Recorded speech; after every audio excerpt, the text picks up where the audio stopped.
I need that sports encyclopedia. U.S. Steve Kim. Got Trent in the cut. What are you? He's the best. Yeah. He's a master motivator. I'm a master motivator. I ain't no regular ass motivator. I'm a fucking master. Coaches tried to make practice so hard that the game was less intrusive. Like they coached you that way. Like people think, well, they were just yelling. No, they were trying to put you under stress and put you in under duress so that when you got in the game, you could mentally handle adversity. If you go through JUCO and you make it out of JUCO, you can make it anywhere. I respect the hell out of you to see that you're doing what you're doing and still doing what you're doing for real, the way you do it, man. From day one, you had the same enthusiasm. You keep the same enthusiasm, and it's fucking contagious. In my opinion, I think Shedeur Sanders is the best deep ball in college football. I don't think Can you just say something nice about Shedeur Sanders? I love talking ball. It's nice to connect with guys that are like-minded and just are real and genuine. And I'll proudly stand up next to you. Oh, God bless America. You said belt to ass, T-Rich. You got the belt around you.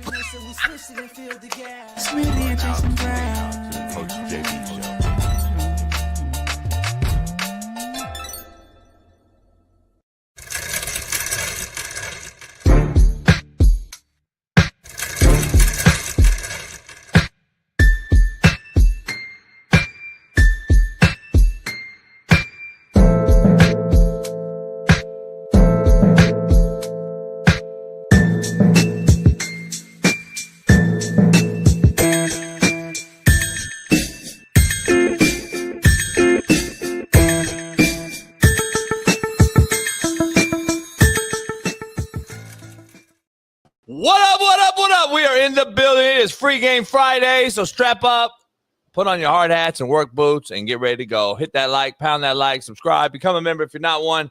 Tell a friend. The realest show on planet Earth is here daily, 6 to 9 a.m. Pacific, right here on YouTube and X. We got a loaded lineup today. It's Free Game Friday, so without further ado, we'll bring our main man right in because I don't even got to run down. We're just going to go straight from the hip. Far East Sider, 317, LeBron hairline having, Lamar Jackson loving, and AR5 defending. Vacation taken during the week. My main man, Big Smitty, joins the show.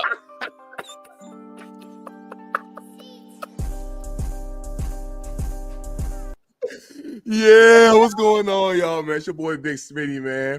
Naptown is in the building. You made it? Balling right now. You made that shirt? No, I didn't make that. Don't worry about how it got done. There's no it got done, homie. Don't worry about how it got done. There's no it got done. I wasn't here yesterday, so I had to make sure I came here and represented. We know I've been a Lakers fan my whole life, but I always tell y'all, I always support the Pacers because I'm from Naptown, 317, Far East Side. I'm always do that. And the Pacers did what the Pacers are supposed to do. They represent the city at a very high level right now.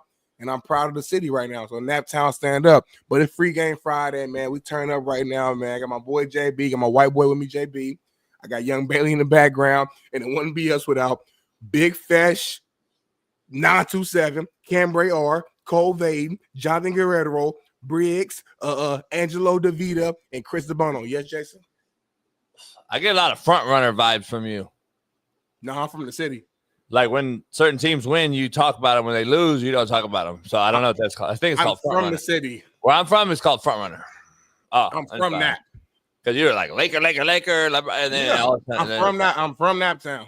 Yeah, I get where you're from, but that doesn't mean much. And so you don't know nobody. I'm from LA, but I'm not like. You don't know nobody who reps Naptown harder than me. You don't. You can't name one person. So at the end of the day, I've always said my whole life I've been a Lakers fan, primarily because of Kobe. But I said I always support the Pacers because they from that. That's is what it is. Kevin Sumlin shits on your vibe. Who? Kevin Sumlin shits on you. No, respectfully, shout out to Sumlin. Nobody knows he's from Indy. He don't never talk about it. Omar Epps. And no, it's not. See, you fucked up. Omar Epps. Mike Epps. Nah, it's too late. You already fucked up. Oh my god. Fuck. Same thing though. It's not the same thing. Not the same thing. Y'all. All black people don't look alike. White boy. There you go. There. We don't all look alike. All the same. Skinhead. Let's keep this thing rolling, man. It's Free Game Friday. I can't show it. I was going to show you, speaking of skinhead, but I was like, fuck. If she follows me and then You look like American History X. I ain't gonna lie to you. I don't know what that is. Go watch the movie. Is that when they put that dude like that and then he said, yeah, exactly. You know exactly what I was talking about. I only know that part. That's the only part. That's the only part everybody knows. That one scene. I like that part. I bet you did, racist man.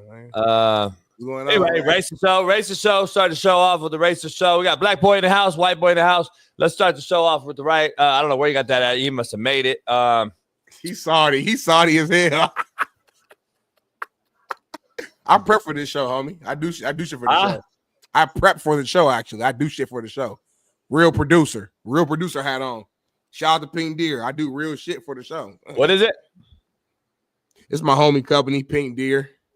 Oh, I thought it was Africa. Pink, the P, you see the P, you see the deer? That's my homie company. No, it was like, you know the Africa, it looked like the Africa, you know the Africa hat that just has the country.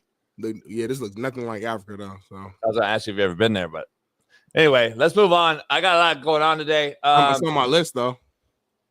Not on mine. Not South Africa. I can't go to South Africa. You ever been to Europe? No, fuck no. Anglos? Nah. I was just curious. Well, from there. They say we're from there though. You ever been to the Caucasus Mountains? Yeah, they said we're from there.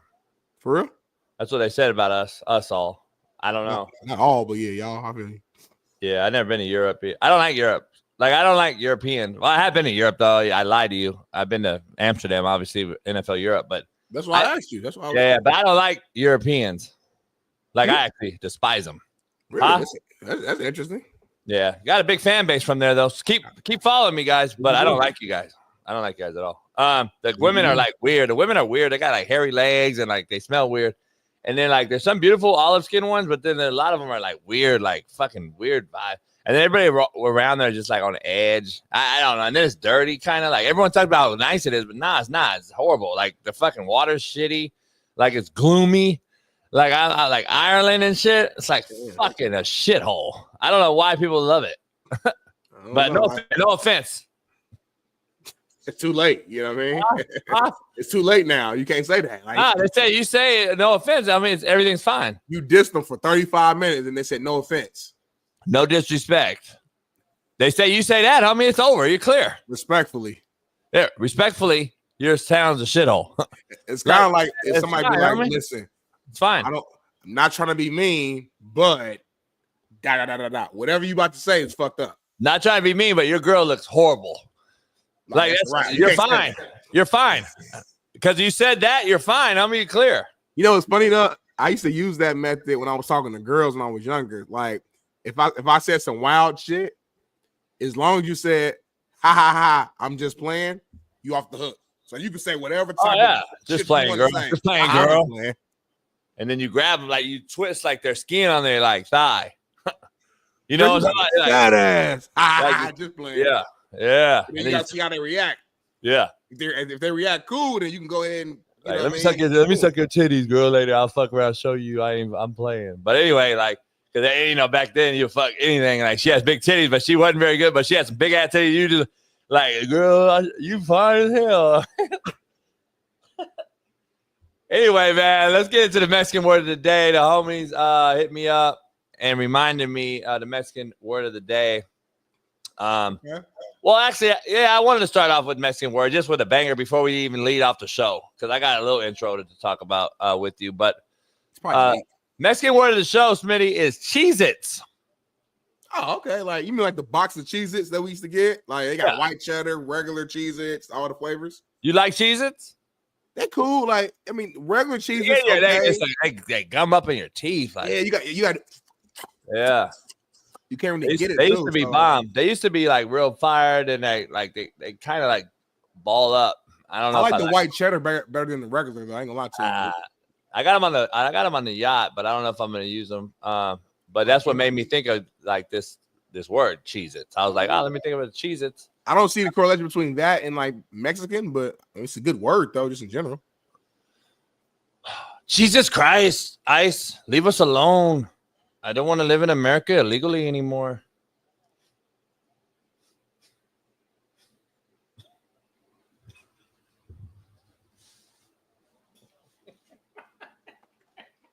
I don't never say nobody going to hell. I'm not gonna start today. But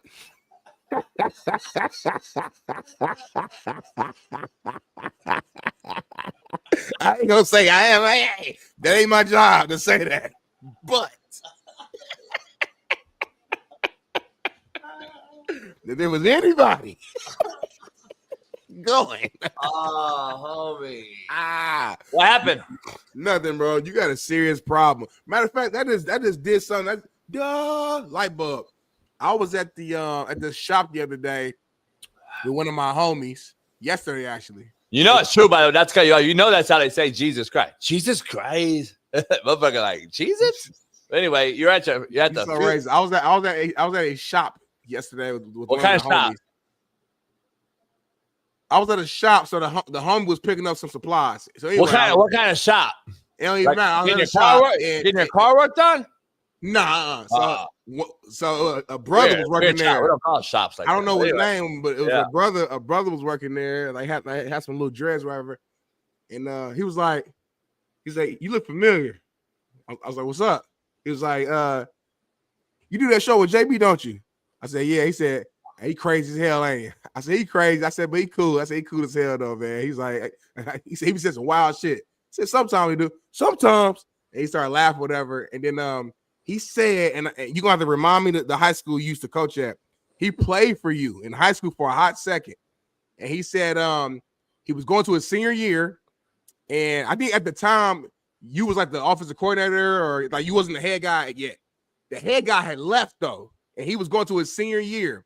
And he said y'all had a one-on-one meeting, and he said you tried to like press him on some like I guess he was thinking about transferring, and you talked to him. And you said something along the lines of, you can't go nowhere. I got your balls in my hand, or it was something along those lines. It might not be verbatim. And he said he was gonna stay, but he said after you tried to like big man him, whatever, and say that, he said he cut out and left and went to another school. I do not remember his name, but he told me this whole story yesterday, and I was like, man, I wonder if I said to JB would it like trigger something. I can't remember the high school, but I'm sure if you name the school, I'll probably like, oh yeah, that's what he's talking about. But he was going in senior year, and whoever the head coach was, I think had just left. And I'm assuming you were about to take over. So I'm assuming it was about to be your first year, maybe. That's my guess. And then you were just meeting with the players, and y'all had a one-on-one because he about to be a senior, and you said that to him, and he left. So I don't know if that does anything to you. Yes. He's lying to you. This is very specific, though. Yeah, he's lying to you, though, because I've never been assisted at a high school. Okay. Number one. Number two, I've never lost a kid. Name all the schools you coached there real quick, and I'll let you know. Because I could be wrong about high school. Was it Compton College? Nope. That's the only place I was an assistant, and the head guy left, and I became the head coach. Okay. That's the only place, but shit, I got all the kids eligible, and everybody, more cats came. I didn't lose anybody. Some of these were assumptions based upon the story he told me. So my first job ever out of the playing career was I was a freshman head coach at my alma mater. Okay.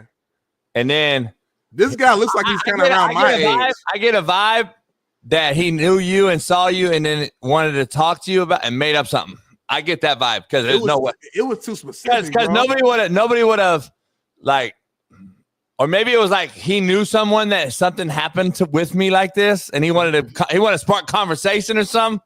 It was so specific. I would have known. I've known every conversation I've had with a kid. I never had that conversation with no kid, and I never strong armed any kid. I'm actually the opposite. I would have been like, bye. Right. That's the bottom I thought. I would have been like, you was joking I got 30 of you. Yeah, that's a lie. He's lying to you. You should go back. Somebody in the chat. Call me, homie. We gotta start putting these fake motherfuckers on blast. You can't just. Yeah, I should have called. Damn, I should have FaceTimed you. FaceTime me. FaceTime me CJ Stroud, but not him. I should have FaceTimed. Yeah, because it's just a regular dude. CJ actually said FaceTime JB. It was different. Yeah. He's like, FaceTime me. Like, okay, so I'll give you the school. So I my first job ever was at a high school, but then I coached Orlando Scandrick at Artesia as my first job. Got you. Not Artesia. All right. Then I was OC for a hot minute at Verbum Day. Nope. But I was there for 1 year. I had Akeem Ayers, Reggie Dunn, a bunch of NFL guys, and then my one of my mentors was the head coach, and I just was there for basically a semester. I ran the offense for the season. Yeah. And then I took the head job at Compton College. Okay. So then I was JUCO for 13, 14 straight, and then I got the Cabrillo job. That was my only real high school job. But Cabrillo was the head coach from Gate 4 years. Okay, so I'm probably wrong, but did you have a coach like a coordinator maybe that left? Was there? Nah, I ran everything. I didn't have no coordinator. I'm pretty sure it's Cabrillo. Shit, we got half the team in here right now. Damn, I'm pretty sure. Lewis Rainey's in here. Latrell's in here. Fucking all those guys played on those teams. They would have known. They'll know right now. Latrell, Lewis. Any kids you remember like that? All right. Let me ask y'all then, because they might still be talking to teammates and shit like that. Do y'all have a teammate that works at a weed store in LA that you know? I'm sure they do. Like I'm just saying, a former teammate. Every school has that. But I'm just trying to he brown skin. He's shorter than me, so I'm 6 foot tall. So he probably definitely not. He looked like my age, kind of late 20, in that window. So I'm trying to, man. I'm about to pull back up and just see if I can see him and get it. I didn't beg short light skinned cats. He was a little lighter. He was a little lighter than me. A little lighter than me. He was taller than you, maybe, but nah, I would never have begged a shorter than you. Yeah. Well, he went a D line, man. Yeah, still, even if he wasn't. This is the thing. He's lying to you, and he wants. I don't think he's lying. I don't think he is, but it's cool. Let's keep going. Yeah. We'll get the real story then, because that's not it. It's too specific. It's Yeah. Well, you can I make a specific. It was Cabrillo though. It definitely is Cabrillo. He named the school. He named all that shit. Oh, he said Cabrillo. I was like, you played for him, because at first he brought your name up. I'm like, oh, you must be a fan. But then he started talking about the story. I said, hold on. I said, you played for him? I said, yeah, I played for him for a second. He said, so and so left. He said, I was gonna stay. You know, fucked up, right? It's already sounds. Matter of fact, he said he left and went with so and so. Wherever that coach went, he went with him for his senior year. Yeah. So how did he play for me and then leave and went with that coach? It don't even make sense. I was the head coach. He was at wherever school he was at. He was there his junior year. Whatever coach he's talking about left, he decides to go with that coach for his senior season. Fuck. It's all right. It's on me. I should have FaceTime. It's on me. It was shitty. Did he look shitty? You know a player that the real. If you don't even gotta see him. You know a motherfucker. And just keep it real with the chat. He's shitty, homie, and it wasn't that story at all. It was probably he looked like one of them high school cats who was okay. JB told me to get the fuck out. That was shitty. That's probably the true story, but he wanted a smart conversation with you. Make it sound better. Damn well, just say keep it real. Does he look shitty? He wasn't that good. Thank you. He wasn't that good. I would say he was shitty, but hey, so the guy that got 28 in the league begged a 5'8" nobody to stay at high school. You know how some dudes are they're just high school guys, they're solid, they're cool, but they're just high school guys, that's it. I think he's one of them guys where he probably made a couple plays, he was cool, but it was just high school. It was nothing else. Everybody wants to know who you are once they see, oh, JB ended up being on Netflix, and now I got a story that I could have stayed with him, but I said, no, fuck JB. Yeah, that's a story for him, homie. Come on. Shit. I would have told you straight up. Yeah, there was a kid I tried to say I was fucking lost him. But guess what? Never lost a kid. So anyway, let's start with the quote of the day, Smitty. Real quick, after that Mexican word of the day got everybody sparked up. Cheez-Its. Poll question. Quote of the day brought to you by BetUS. Head on over there today. Use the promo code Coach JB. And then we'll get with the rundown. We'll start with the rundown, my lead in. Quote of the day, Smitty. Ignored truths cause great pain. Ooh, okay. That's kind of deep. I actually like that. Ignored truths cause great pain. When you ignore what's really going on, what you did, what happened, etc., that thing lingers and stays around, and it starts to infest and build like mucus on top of each other, and it becomes so hardened that it kind of turns to like a blood clot and rolls down your system and causes sickness and pain and disturbance to your body. And this is real. This is top 25 because it's deep. This is deep. I like this, Jason. That's a good job. Yes. I was thinking about the story you told about the guy that lied to you at the weed store. Do you realize it was at a weed store? Yeah. So right there, you should have just. But nah, real shit. He was 100% sober. I know motherfuckers when they high. I've been around. Oh, sober. I mean, that he works at a weed store. I mean, yeah, you gotta do what you gotta do. That's credibility. You gotta just throw it out. But anyway, let's dive into Contrary to Belief, brought to you by BetUS TV. Head on over today. Use our promo code Coach AB. We got the Knicks Pacers game 2 tonight. We're gonna dive into that. Yeah, T Wolves last night getting waxed again. We'll dive into that. Contrary to Belief, Smitty. Good men are kinder to their enemies than bad men are to their friends. Hold on, let me read that again. Good men are kinder to their enemies than bad men are to good men. Hold on, good people are kinder to their enemies. You can't grasp it on me. Good men are kinder to their enemies. You can't grasp it. Bad men are to their friends. It kind of reminds me of like keep your friends close, but keep your enemies closer. Kind of that same lane. Okay, break it down to me. Break it down to me real quick. I don't think they say everybody likes that quote. Damn. No, I like it a lot, but I don't think I'm fully understanding it right now. I just threw it together. I didn't know it was gonna be a top 5 quote of all time. So you don't even know what it means, then you just kind of said some shit. No, I'm just reading the chat. Good men, homie, are kinder to their enemies. That means good people actually treat their enemies better than bad men treat their friends. Bad men fuck their friends over. I got you now. Yep. When you read it that time, you said it with a pace that was like. I said it in Ebonics terms, like the weed cat that told you that I told him, please stay. And then I was going to stay, but I left. You didn't say that. Like you went to him one-on-one and you was like, I got you by the balls, son. Like, I got you by the balls. Like, yeah, I would never do that with a kid. Number one, he said the shit was so wild that he was like, man, I'm out. Like, basically type shit. Like, he's like, oh, you think you got me? I'm leaving with Coach so-and-so. You know what happened? I probably had like 30 transfers coming in, and I probably did something to like get him out.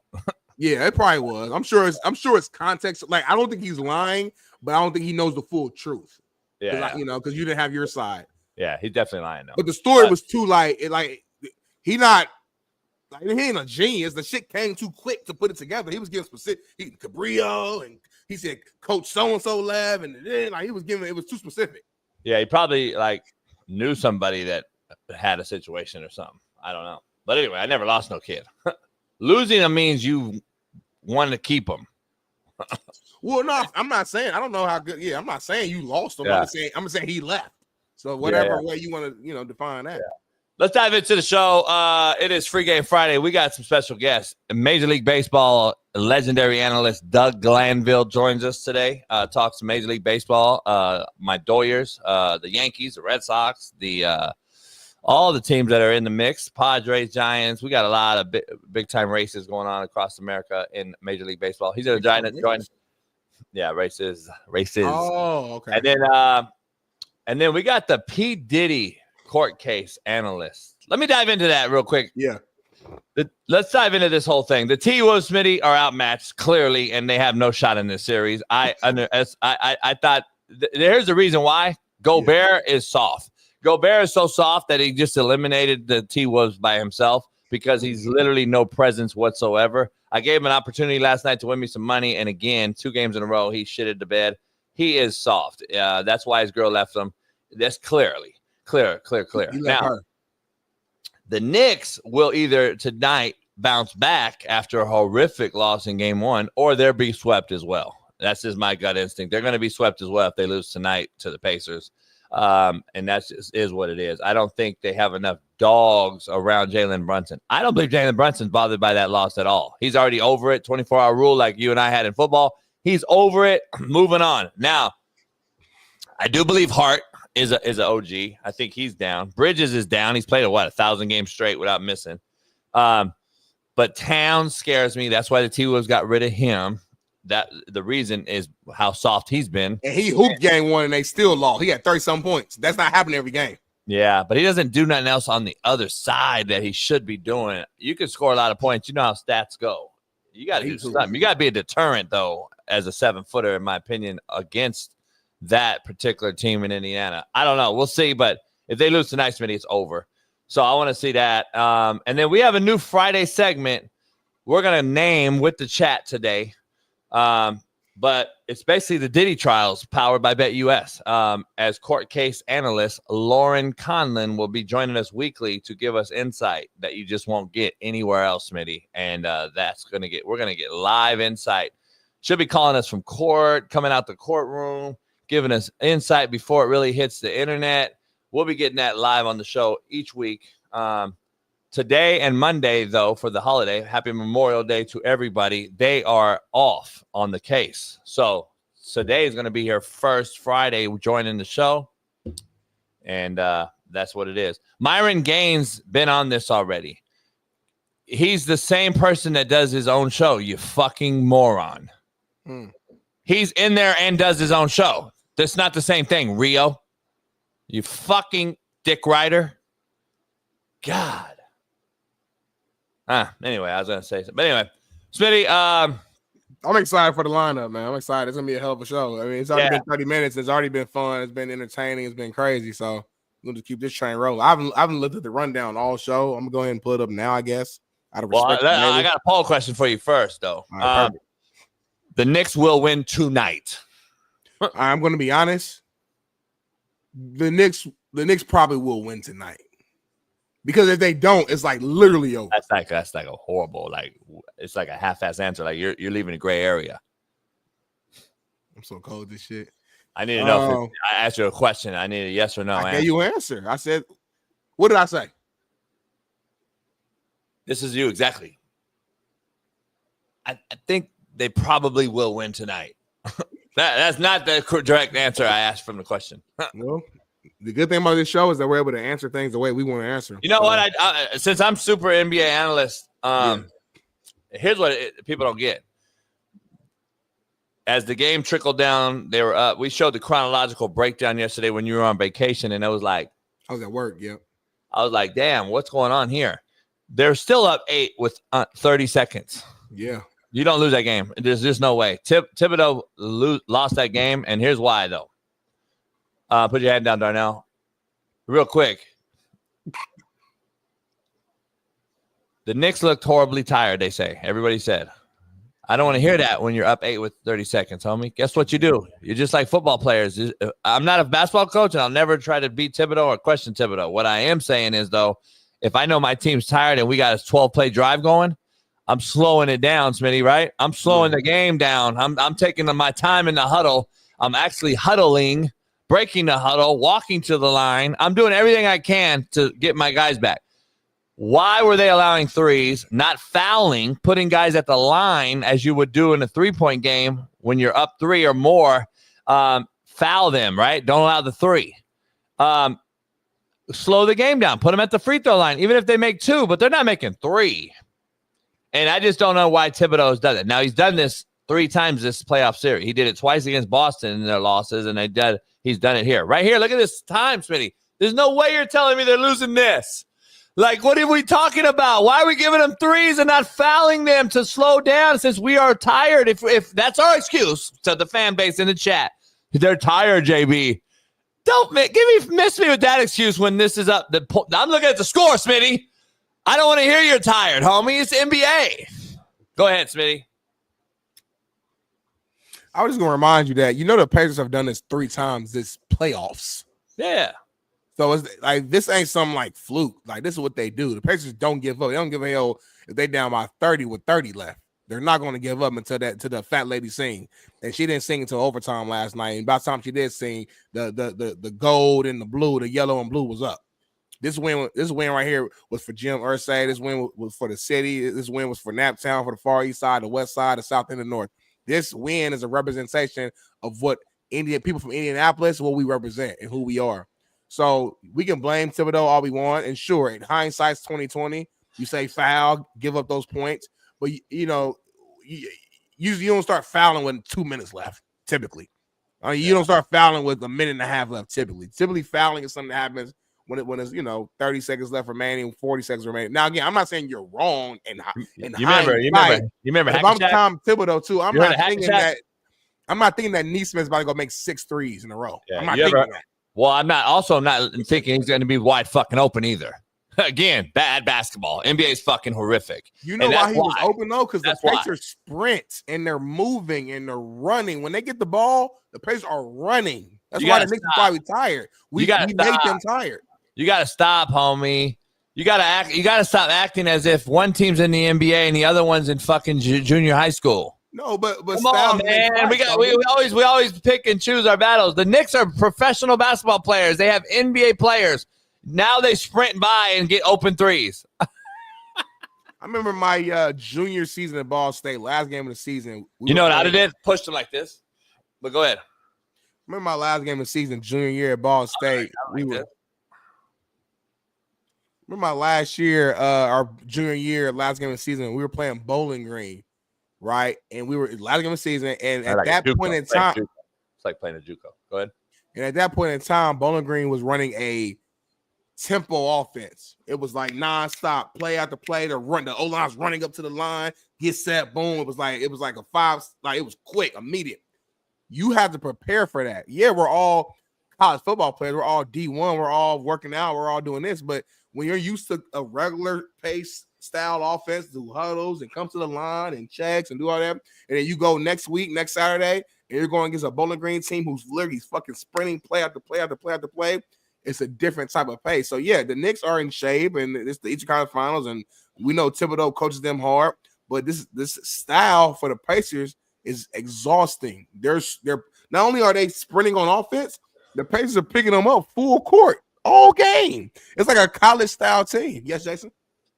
So they led the whole game, all game, up big the whole game, and then all of a sudden at the end of the game, they said, fuck it, let's give up the ass. We're not good enough. Well, it's not just that. I think the problem is a lot of you guys are just putting the blame on the Knicks instead of who's you guys?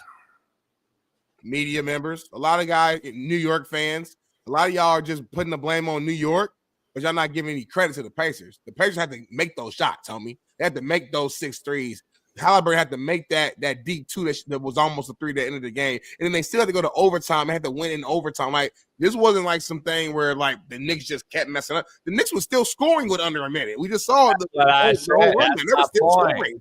So they were still making plays. But the Pacers made more plays. So give credit where credit is due. And again, like I alluded to a few minutes ago, this is the third time the Pacers have done this. They did the same thing against the Bucks. They did the same thing against the Cavs, where it's literally under a minute left. They're down 7+. And they came back and won the game. So they're not new to this. They're true to this. So to answer your question, the Knicks probably will win tonight. Only because I don't expect them to go down. I don't know.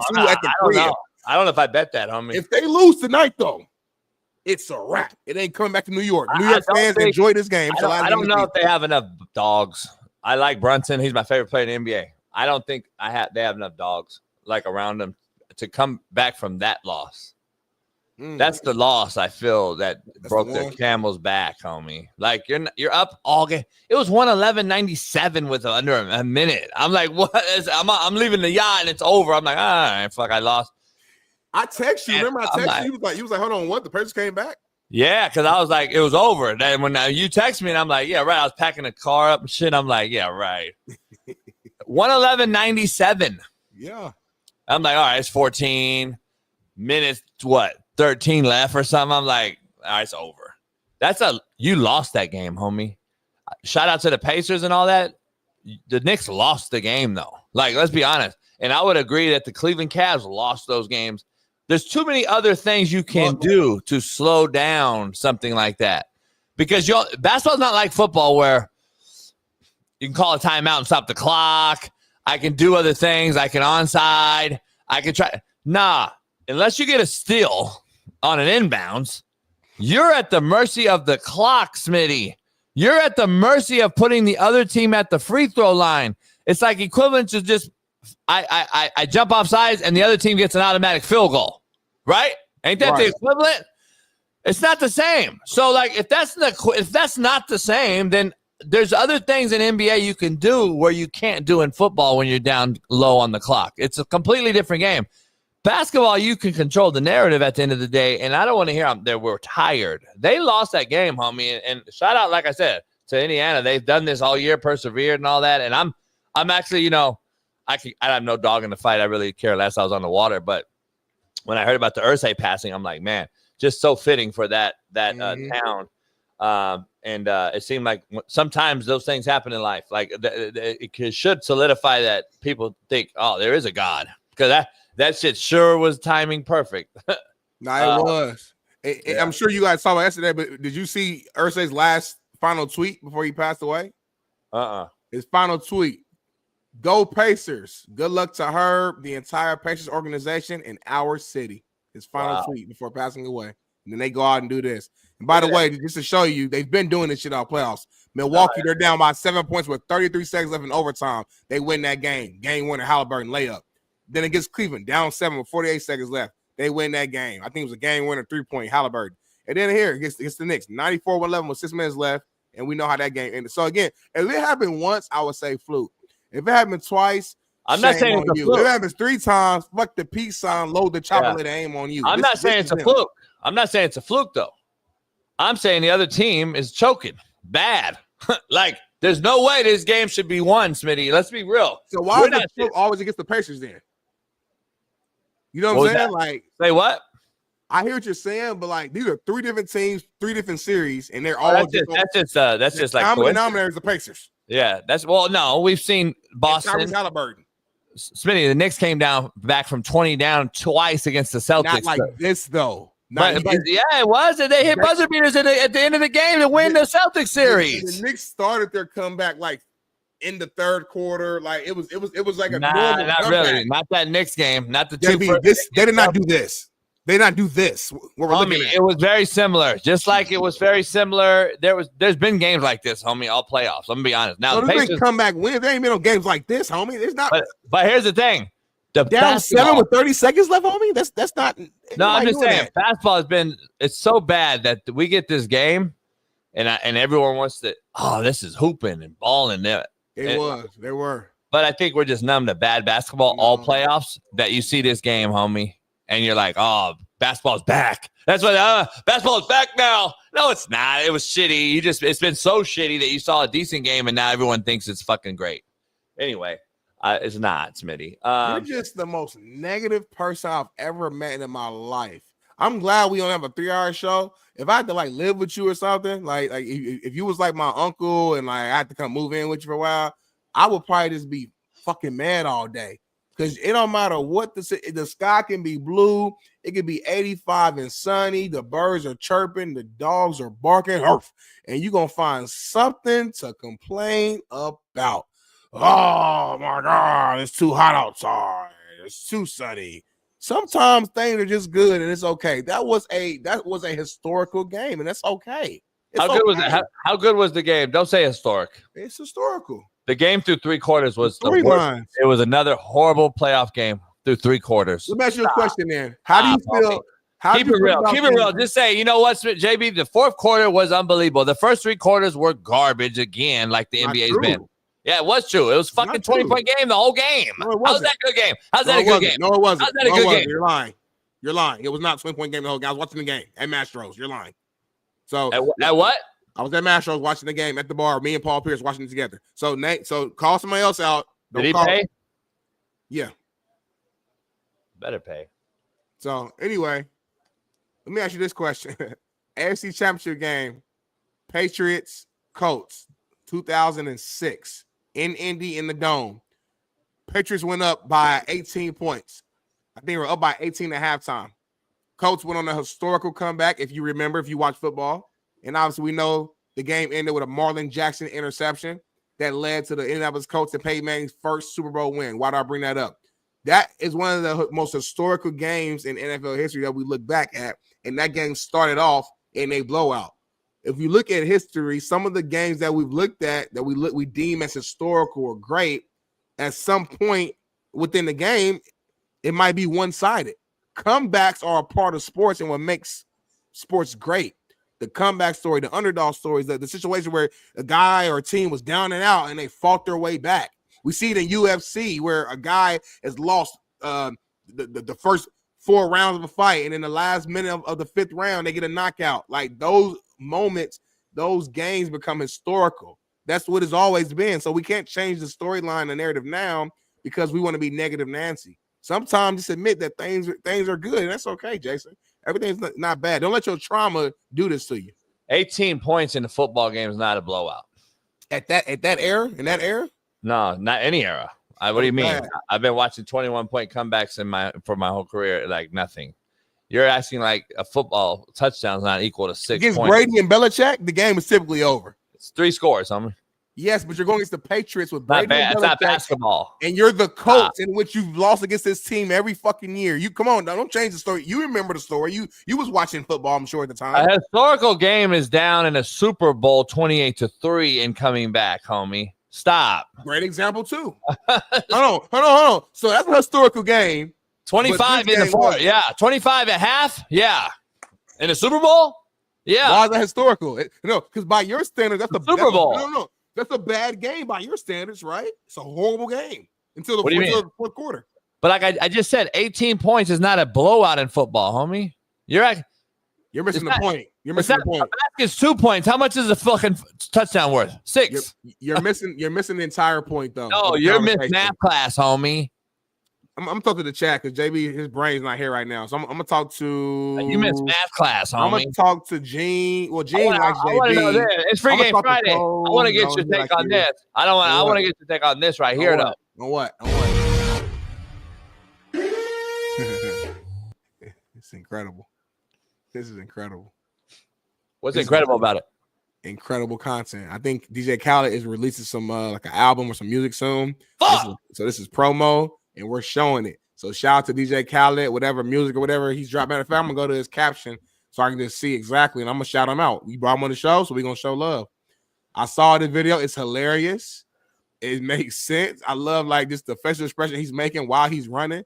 Shout out to Coach Fred's old player. He's out here doing his thing and making a career out of himself. I saw him at like the Knicks game or something like that a few weeks ago. Like he's been popping and moving around. So is that us?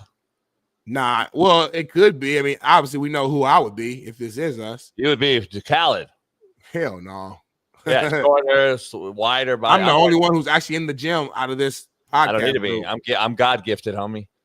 Here's the thing, Smitty. Let's be honest. You're gonna be positive about this. I'm gonna be negative because this is again, we're proving to everyone that you can be a fat fucking wobble body and be a billionaire and do all this thing. Now all the little babies are gonna think fat fuck is cool. That's the problem. This is great content, homie. That's the problem. Now all the little boys think it's fat fuck is running around is cool, and now they're gonna just stay playing video games, homie. The other guy on the other side is a guy that dips his face in the water that you emulated on this show or whatever, and I didn't know who he was, and Coach Fred had him, college, who's doing everything, and he's cringeworthy as fuck as well. But anyway, he's in shape, so he's making way more money than you.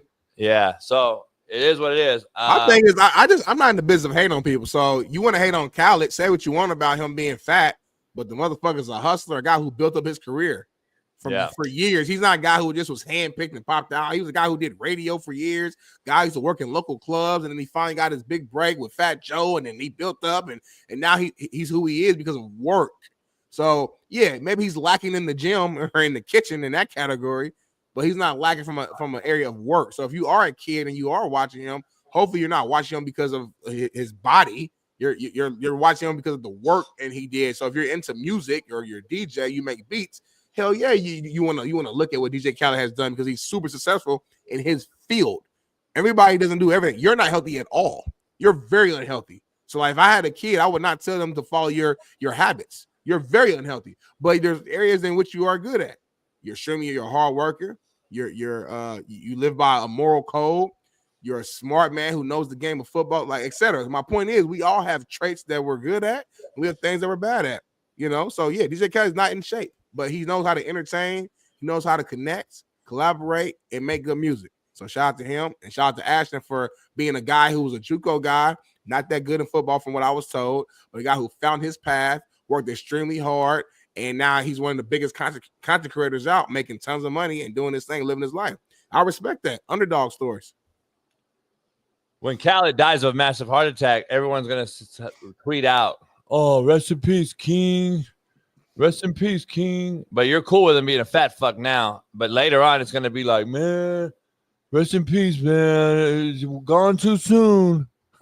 No. One, I never wish or call you even a fat project fuck. someone's going to have a heart attack. So we're going to remove that from the show. We never do that, number one.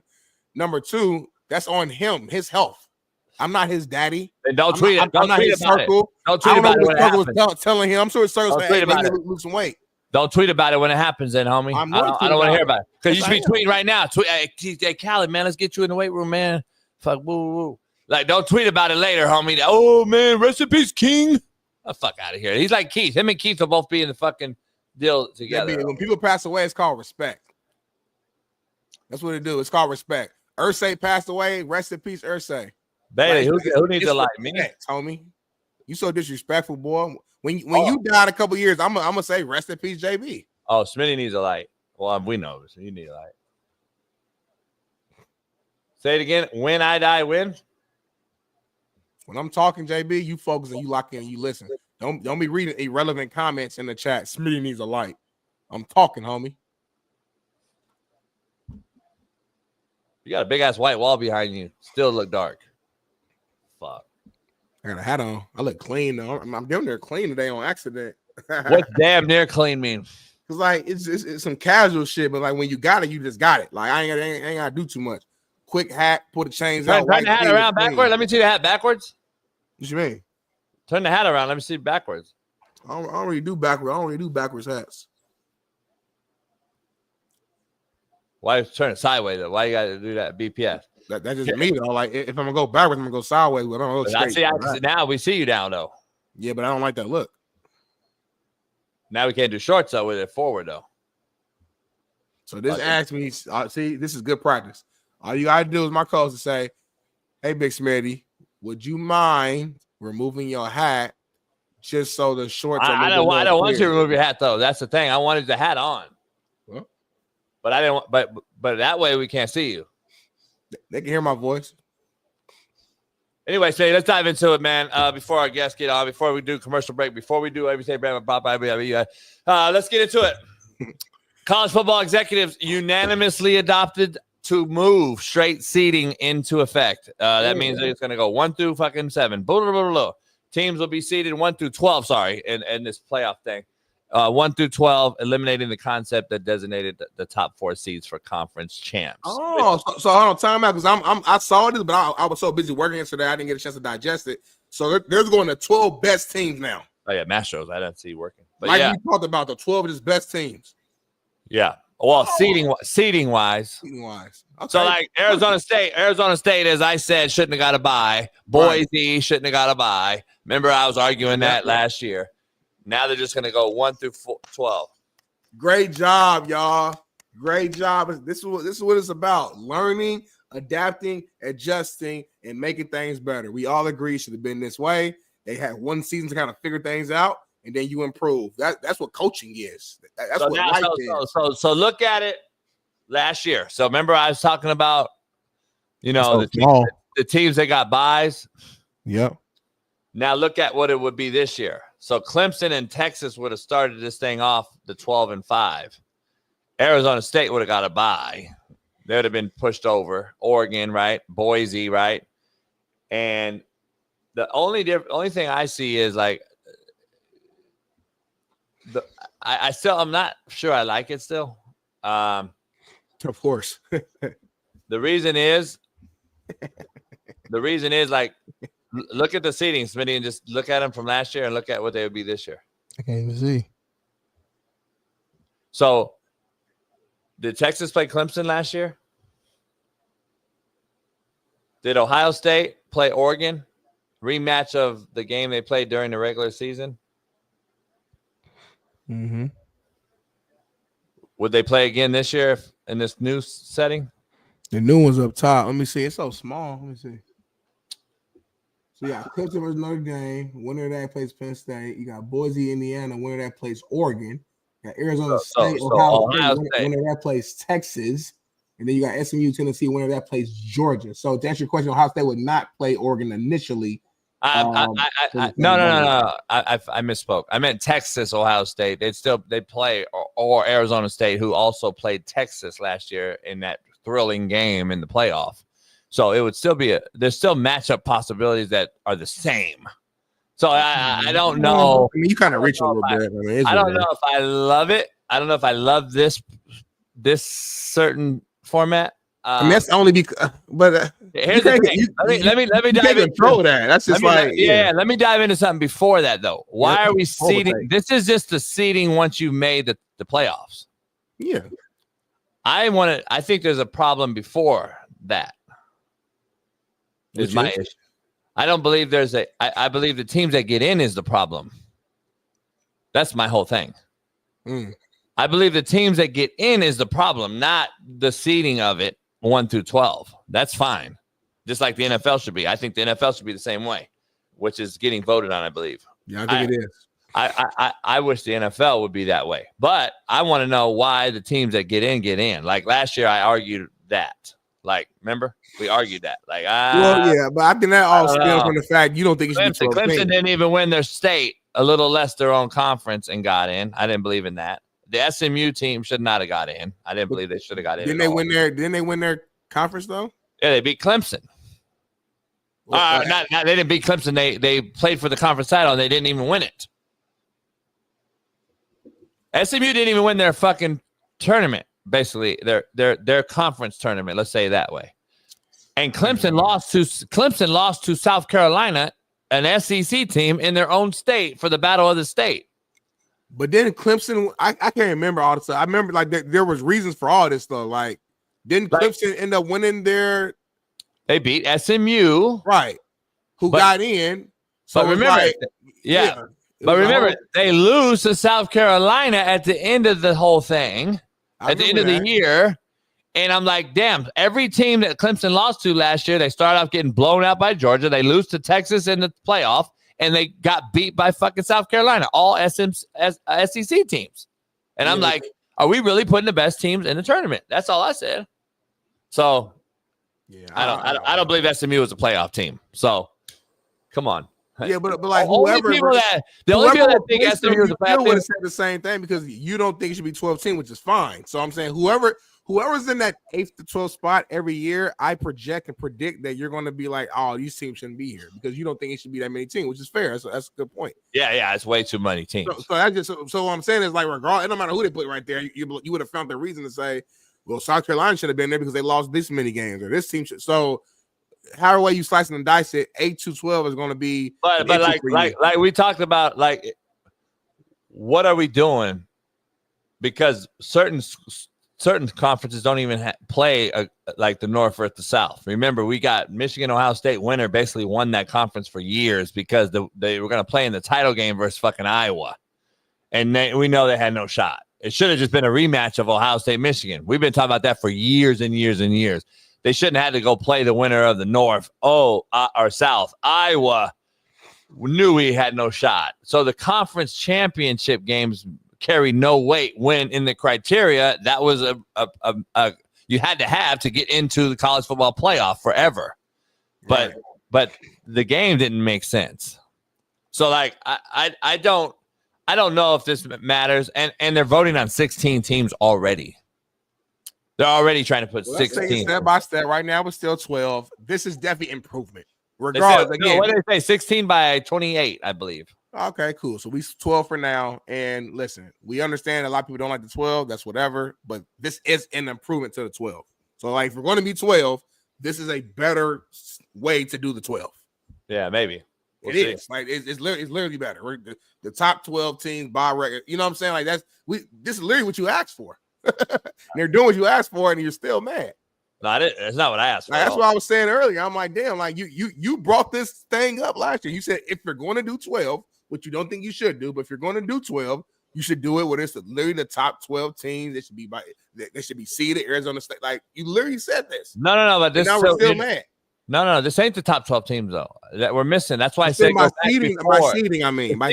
Yeah, if they're once they're in and it's the 12, yeah. So it's I want to use your term. I don't even know if it's damn near a good setup yet. Well, it's better than what it was last year. I don't know if it's damn near a good system yet. It's better than what it was last year. I'm glad Jesse feels me. The real feels me.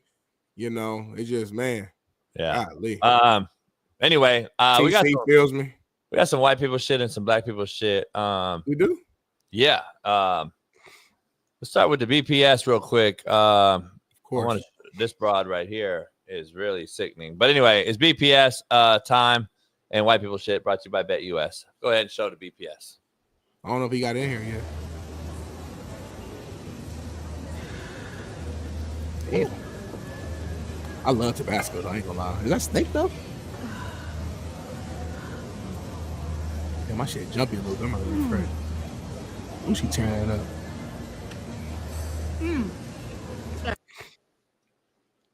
She tearing it up. I mean, I like Tabasco, but Tabasco on steak. It's steak, right?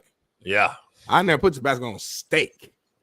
Like not like you ever ate a steak like that either?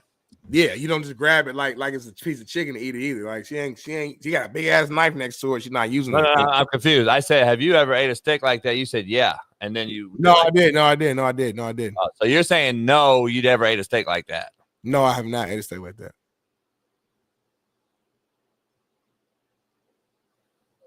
Let's. But she's tearing them off other. Like the way she eating it, she damn convinced me. Like she tearing that steak up with that Tabasco. Like Tabasco too. Look at that whole thing covered in Tabasco. Look how she bit this motherfucker though, homie. And you're taking a lot of the flavor of the steak away with that though. It's not like like a dry chicken or it's tender though. The way she bit it, it did come off tender. It did, but I'm saying like the Tabasco ruined that steak. Well, that's we agree, disagree. Again, I don't use Tabasco, but I'm not a guy who's anti-sauce. I've always had this conversation.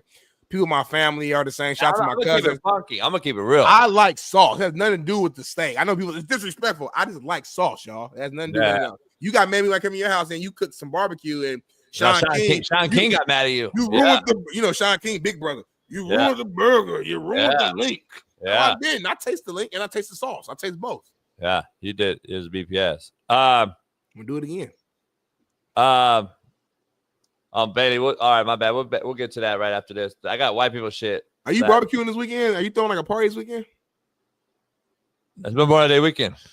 I thought you were throwing I know. So I asked you a question. You know where I'm at. Water.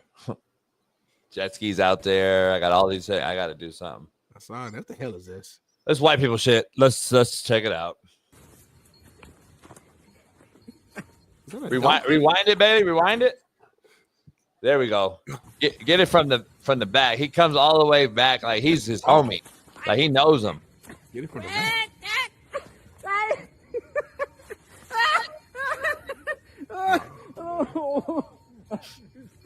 He gonna get rabies or some shit fucking with that. He gonna get West Nile disease fucking with that. Hold on real quick. Translate. Play it again. One more time. One more time. My doctor suggested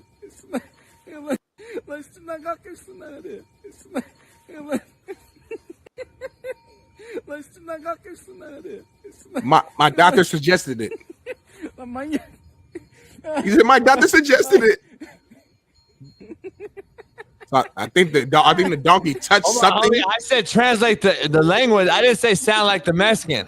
He said my doctor suggested it. No, that's not what he said at all. You tried to sound like the voice. I said translate the language, homie. You do Spanish session on here all the time. I don't know what he's saying, homie. Play one more time.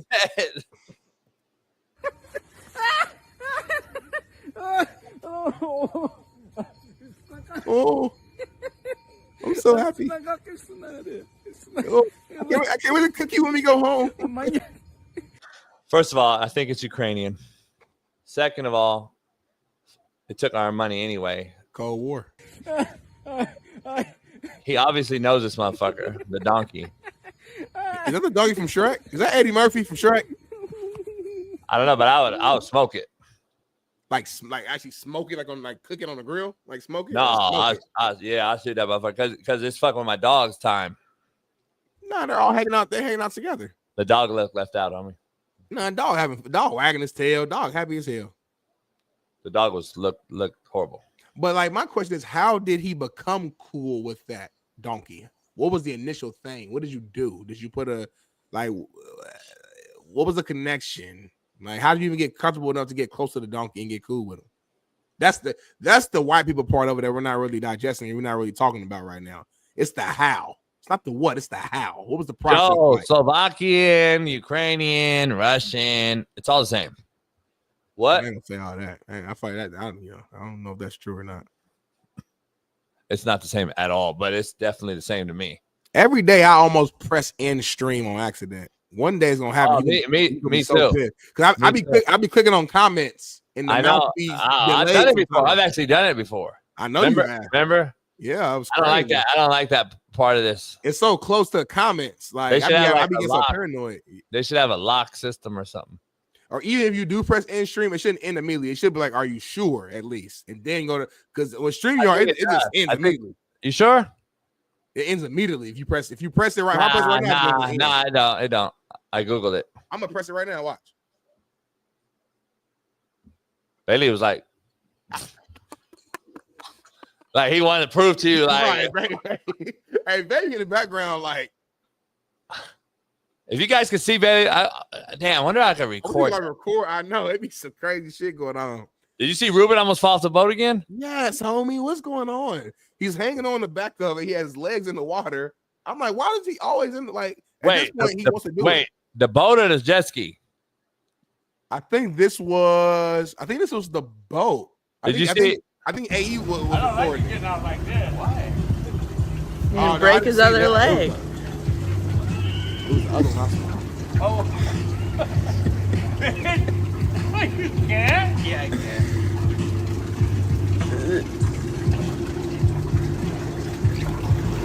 Ooh. Oh. Did you see us riding on the thing when I pulled it in? Yeah. Hey, what's going on here?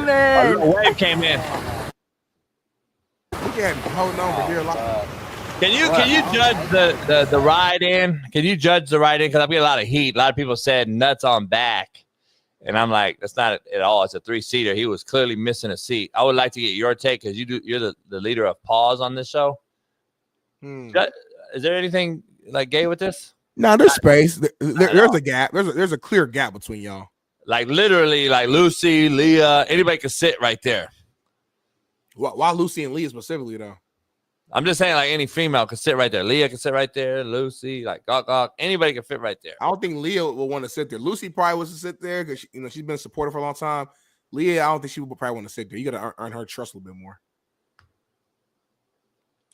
Leah's literally sit there. But anyway, we'll be back in about 4 minutes. Yeah, you want Leah's sister, the gray hair? But yeah, we'll be back in a couple minutes, and then we got guests coming on. Doug Glanville, and Major League Baseball legendary analyst, will join us right after this.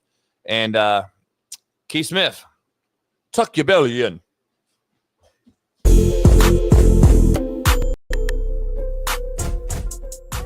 Hey, well, fuck it. I'll go home tonight. I'll drink my yak and smoke my stick, and I'll get it back cracking.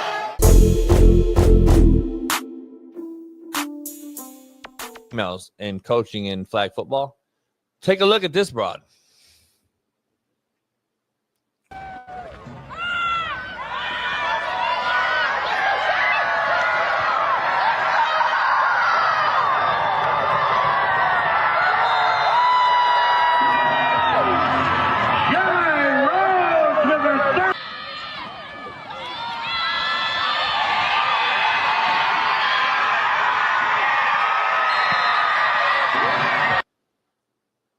Can we? I want to rewind it. I want to rewind it right there. Right there. Pause that right there. Can we pause that right there? Right there. Pause that. And let me go a little further. Go a little further, Bailey. Right there. Pause it. Right there. Pause it. Now, I've seen both sides of the stadium on 2 different videos. I've seen 2 different end zones, 2 different sides of the stadium. Okay. Can we make this make sense here? Again. This is why nobody watches the WNBA without Caitlin Clark. This is why nobody watches this dumb shit right here. Now, take a look. I saw the other side as well. It looks exactly like this side. You see those stadium? You see the stands? How packed they are? You see how packed the stadium is? Now, listen to the crowd, though. I want you to hear it. Unmute it, Bailey, and listen to it.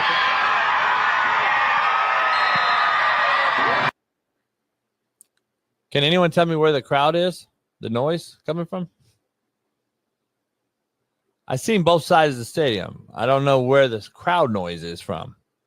Oh, they pumped it in, I guess. But anyway, nobody's there. Nobody's at this place but coaches and immediate family. Nobody's there besides these players' wives. So nobody's going to watch flag football, homie. You guys are out of your fucking mind. Nobody's watching this shit, homie. Can we stop? Can we stop with the fucking flag football shit? Please. By the way, this broad right here ran for 100 yards and 4 touchdowns, I want to say. Let's throw the rest of it, Bailey.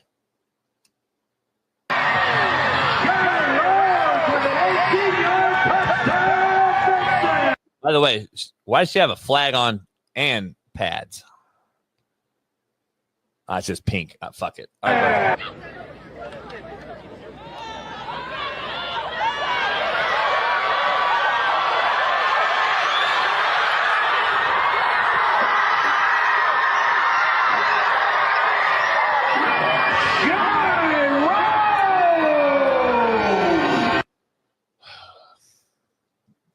student section goes crazy. Here we go. Yards and 4 rushing touchdowns. Shy, how is it so easy for you to hit the holes in this game? To be honest, I want to give the credit to my O-line. Like, they really went to business. Some of the things that we talked about on the sideline was very key and important for me to be able to hit the holes and get those touchdowns.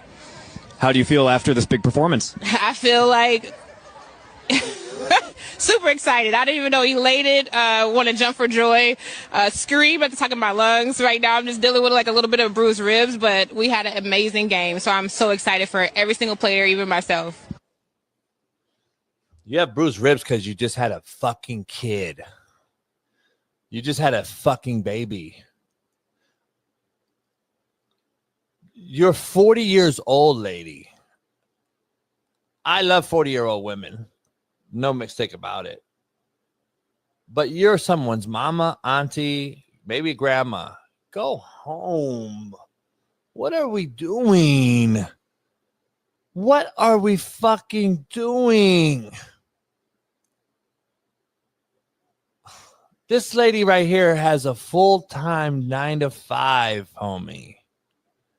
Somewhere out there. Sprouts, Walmart. She works somewhere. In office. I don't know where she works, homie, but I know this. There's no fucking way that she's not someone's mama or baby mama or auntie. Why are we doing this? Seriously. It's like we're doing this shit to push some sort of agenda just to say we're doing it. When in fact, it's a fucking joke. The joke is on you. Flag footballers. Women trying to play football in pads. Nobody cares. Nobody wants to watch a woman get in pads and play each other. I'm sorry. Nobody wants to see this shit.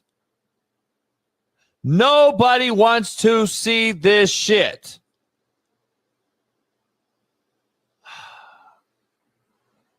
See, the micro people in the chat, like Basketball Jones, not her fault they put a mic in her face, gassing her up. That's micro, homie. You sound like Smitty.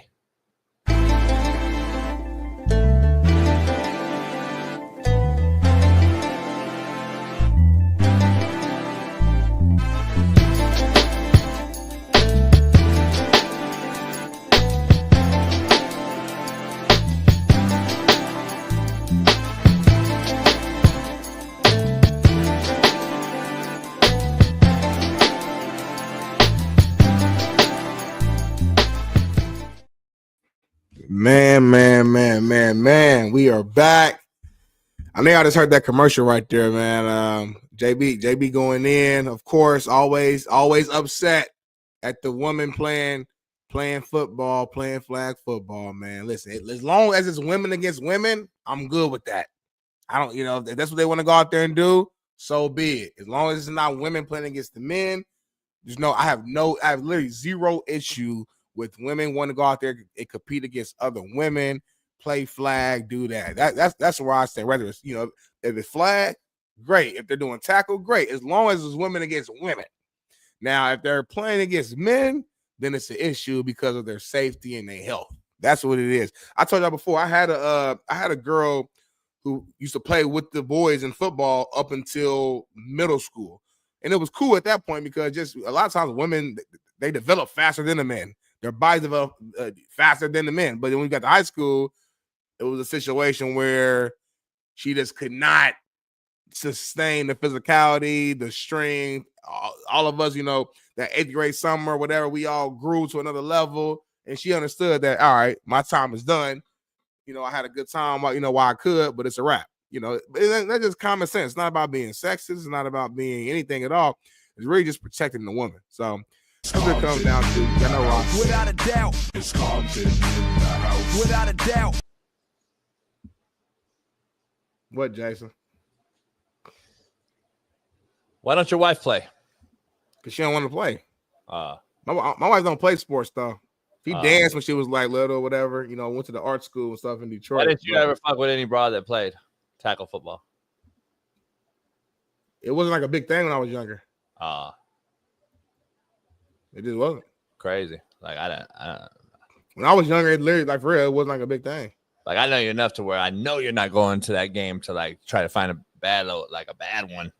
But it's not always about that. Girl, you play tight end, girl. You know what I'm saying? Like it's not just about that.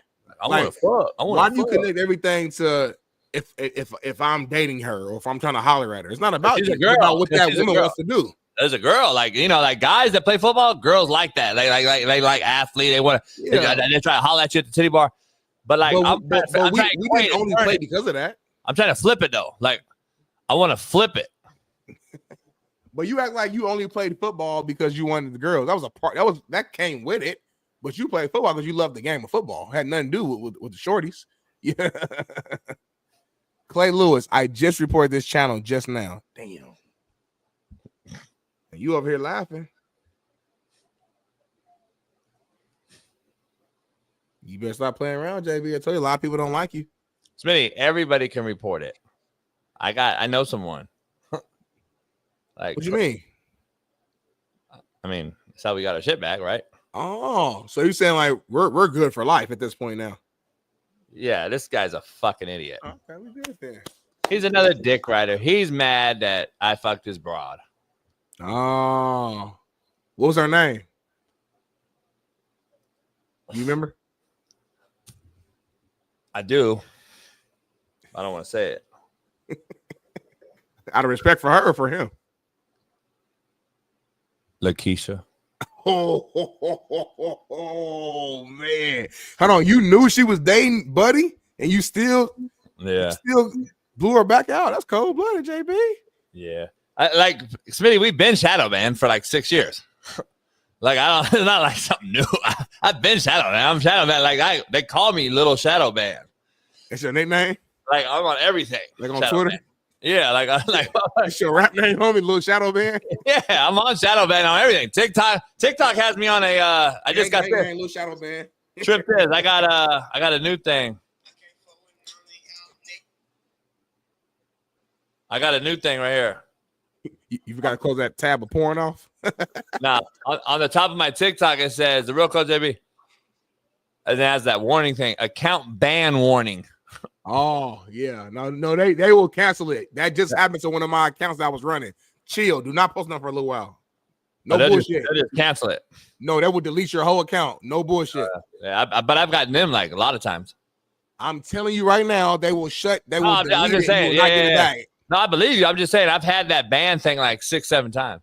Okay, trust me. Chill for a minute. No, I'm just saying. I'm just telling you. I've had that ban. I thought so too. Me too. They don't pay me that much money on TikTok. But it's just the principle. It's a good place to just promote and get content going. Do not get that account deleted. I just had somebody whose account was almost at 1 million and it got deleted. And we know people who know they got insiders at TikTok. All that, it didn't matter. They could not get it back because he just was crossing. He was a comedian. He was crossing the line too much. So I'm telling you right now, chill. Oh, TikTok's commies. I want to dive into the tight end. Like, I'm going to the game, and that broad's a tight end. She caught a ball over the middle, and I'm like, damn, girl, that motherfucker got ass.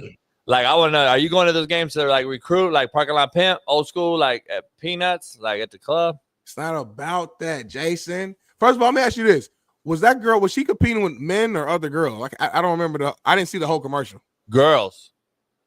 Okay, then. So why is it even a conversation? No, I'm not bitching about them playing against girls. That's fine. That's what it should be. All right. Then what's the whole situation? I'm bitching about football in pads with a flag and you coming home to me. That's what I'm talking about. These ain't no regular ass girls that we see out, homie. Come on, keep it funky. You saw what she would look like. Why does it matter? Is what I'm saying. Well, no, it don't matter. That's what I'm saying. It's a weird thing. You good? Just move it, bro. You good? Yeah, you ain't gotta be all tippy toe. That don't matter. It like you look at. I'm talking to the homie. You looking at girls as if you're looking at women as if their only worth is to come home to you and serve you. So if they're doing anything else that is a turnoff towards you or anything against that, it's a problem. I've read that from you. You haven't verbally said that, but it's common sense if you just read how JB moves. Because for you to take a all-girls football league where it's just girls against girls, so there's nothing wrong with that, and your immediate mind goes to the lingerie league, yeah, home to me. Like what? The lingerie league, and even then it's kind of, but yeah, the lingerie league, but not this full gear. Here's the thing. Like, let me ask you, the nose guard of that team. She's a straight up tilt. She comes home and she's like, I played the tilt today. I put my fucking dick in the dirt. I'm gonna fuck around and I split the double all day, baby. Hey, or girl, whatever the girl calls. Hey, daddy, I split the double team all motherfucking day long. The motherfucker couldn't hold me. I kept the backer free all night. Now fuck me. Put me on the stool. Put me on the stool. You got serious. Put me on the stool. I split the double team all motherfucking day. Now split my double team. You know what I'm saying? Like, is that something like that turn you on me? I can tell you don't get no buns for real. You a single man too. Single man, you got power, money, house, dogs. You don't get you get no ass at all. That's crazy. Oh man, I'm disappointed because you ain't got no game. Because I see how you talk to women. You have no game at all. I don't care no more. There's a difference. No game, bro. It's almost embarrassing. Why you worried about game? You married? Why you worried about game? I'm not worried about for me. I'm worried about for you, my homie. I'm talking about you right now. Don't try to flip it. I'm worried about you. You are a single man. I've had more pussy than the law, and you ain't got no game at all. Yeah, I've had more pussy than you, Rio, Popcorn Player. But let's be real. You already told it. You told yourself. All combined. You told yourself though. You told yourself. You said, and I quote, "Oh, I used to fuck with number strippers." I fuck more black bitches. Game, homie. I fuck more black bitches than you. That's pay for play, homie. Hey, homie. Hey, fact check. That's pay for play. I fuck more black bitches than you. That's pay for play, homie. That's pay for play. I fuck more black bitches than Rio, than D Jones. I fuck more black bitches than all y'all, homie. Gene, why you bring up? I ain't bring up none about black or nothing. Why you bring up race? The baddest one. Rio, Gene, Radio, Blip Mode, all of them could go to strip club and pay them some money and go fuck. Hey guys, that ain't gangster. Hey mama, what's going on, Ashley? Smitty's here. He wants to see you guys. Yeah, I know. He wants to see. I know. Oh, my bad. I thought we had commercial break. Smitty, what's going on, homie? What happened? I hate when you turn into that person right there. Them dogs, only people, only humans, whatever, that turn you into like the softest little motherfucker in the world. Hey, Ashy, boy. Hey, Cisco. Hey, Cisco. That's a hell. Exactly, Cisco. Show that shit. Where's Cisco? Where's Cisco? What did he just say? What did Cisco do? I pancaked 30 motherfuckers today. I love you, honey. Like, come on, homie. It's like Belichick talking to the little young broad. Like, what do they have in common, homie? Like, seriously, come on. So your take isn't that you have an issue with them playing football. Your take is that you have I'm trying to understand what the take is. Like, basically, all you're saying is that's not your type, and you wouldn't date them. That's all. That's really all you're saying. They're lesbians. Let's be honest. So like, okay, it's just a weird take. You know what I'm saying? Like it's like a weird storyline. It's a weird like you watch this, and the first thing that came in your head was, "Oh, I wouldn't want them to come to my house." Like it's just like a weird. Yesterday, man, should have been here yesterday. Just don't get it, homie. But anyway, we got some topics, Smitty. I want to dive into real quick. Pause. That's what you say. Fucking. I thought we said we're not saying that no more on the show. But anyway, I didn't say pause. Mac Brown, kind of a little bit salty, I think, at the University of North Carolina, Smitty.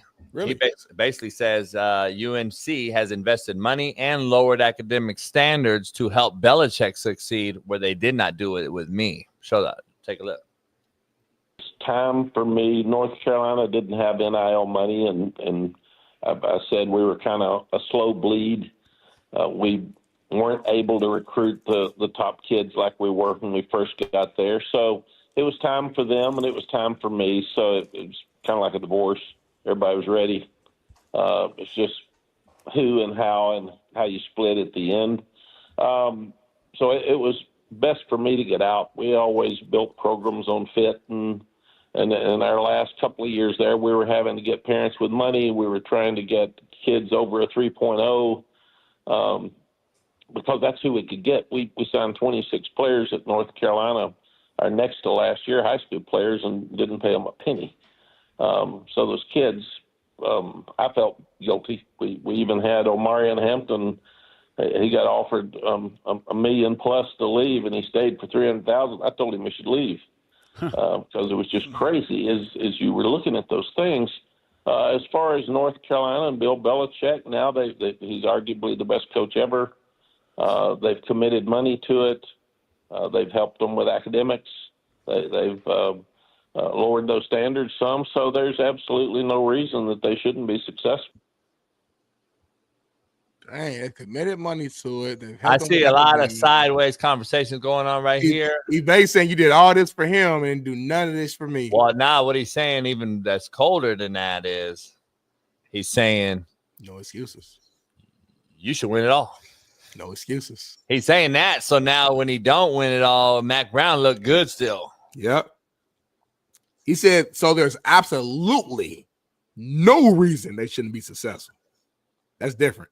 Listen, Mac Brown won a national title in college. He's a legend in college. Coached a long, long time. I don't think anyone out there would say otherwise. I heard he's an amazing person too, by the way. I had a guy great. I've actually sat down with him a couple different times. San Antonio, him and his wife, great human. Now, having said that, there's levels to it, and Belichick obviously is considered by many the GOAT.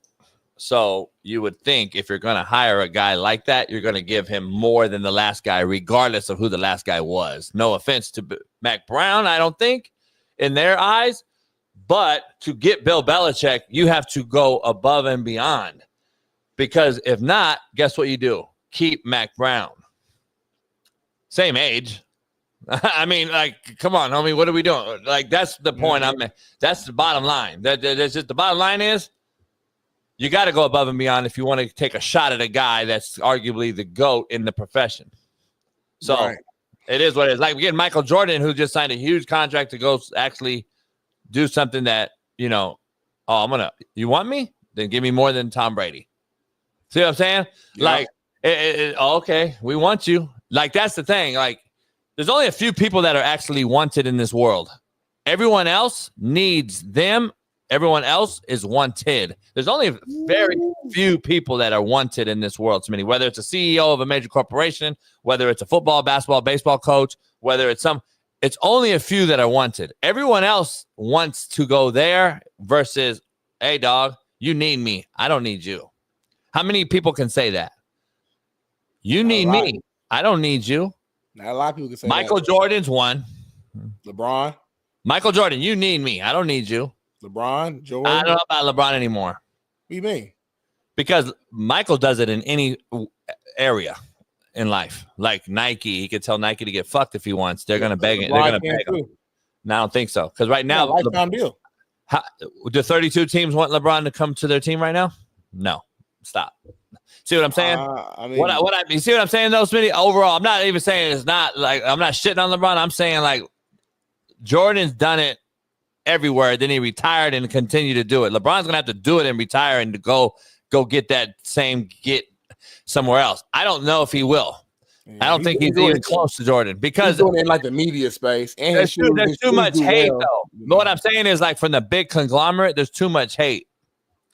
There's too much hate for LeBron for him to get that type of deal that Jordan would get. Like, Jordan's going to get anything he wants in any space, by the way, because he's so quiet and so hard to reach and he's serious. Like, he's in the shadows, homie. He's in the shadows. LeBron is out in the forefront. He's controversial. He takes tags. He's political now. Like, all that shit. I don't know if it works. Jordan don't say shit. So everybody wants Jordan, no matter what. You don't know where he's saying. LeBron will never be on Jordan's level. Never. Tiger Woods, I would say, is another one, maybe. Who else? Maybe Magic. I don't know. Maybe Shaq. I don't know. I think so. Magic and Shaq are some good ones. But sure. Tom Brady, another one. They need him. He don't need any of them. Tom Brady can do whatever he wants. He can do whatever he wants. The Rock. Dwayne Rock Johnson. He don't need you, homie. They all need him. They all want him, no matter what space. Wrestling, media, movies, producer, kids movies, adult movie, action, funny. They need him. Like, so there's certain people. I don't know. There's a lot of people, homie. I'll be honest. I mean, the fact that we're thinking about it lets you know that, like, damn, like, we're struggling to name people. I know what you mean. I definitely know what you mean. So yeah. Interesting. Real quick, I want to know a poll question I have for you. Bailey, show what I just gave you. I want to do a poll question real quick and ask you whose fault it is. Take a look. Love you. Oh! Get the fuck! Whoa!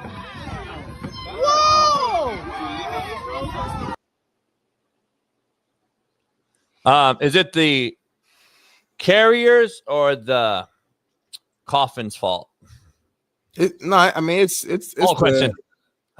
It's the casket. It's the coffin's fault. It's the casket. Like, regardless, even if I play like low money for whatever, it's still a coffin. Like, for example, like if somebody paid low money for like a shithole apartment, I don't expect the floor to fucking cave in when I stand on the apartment floor.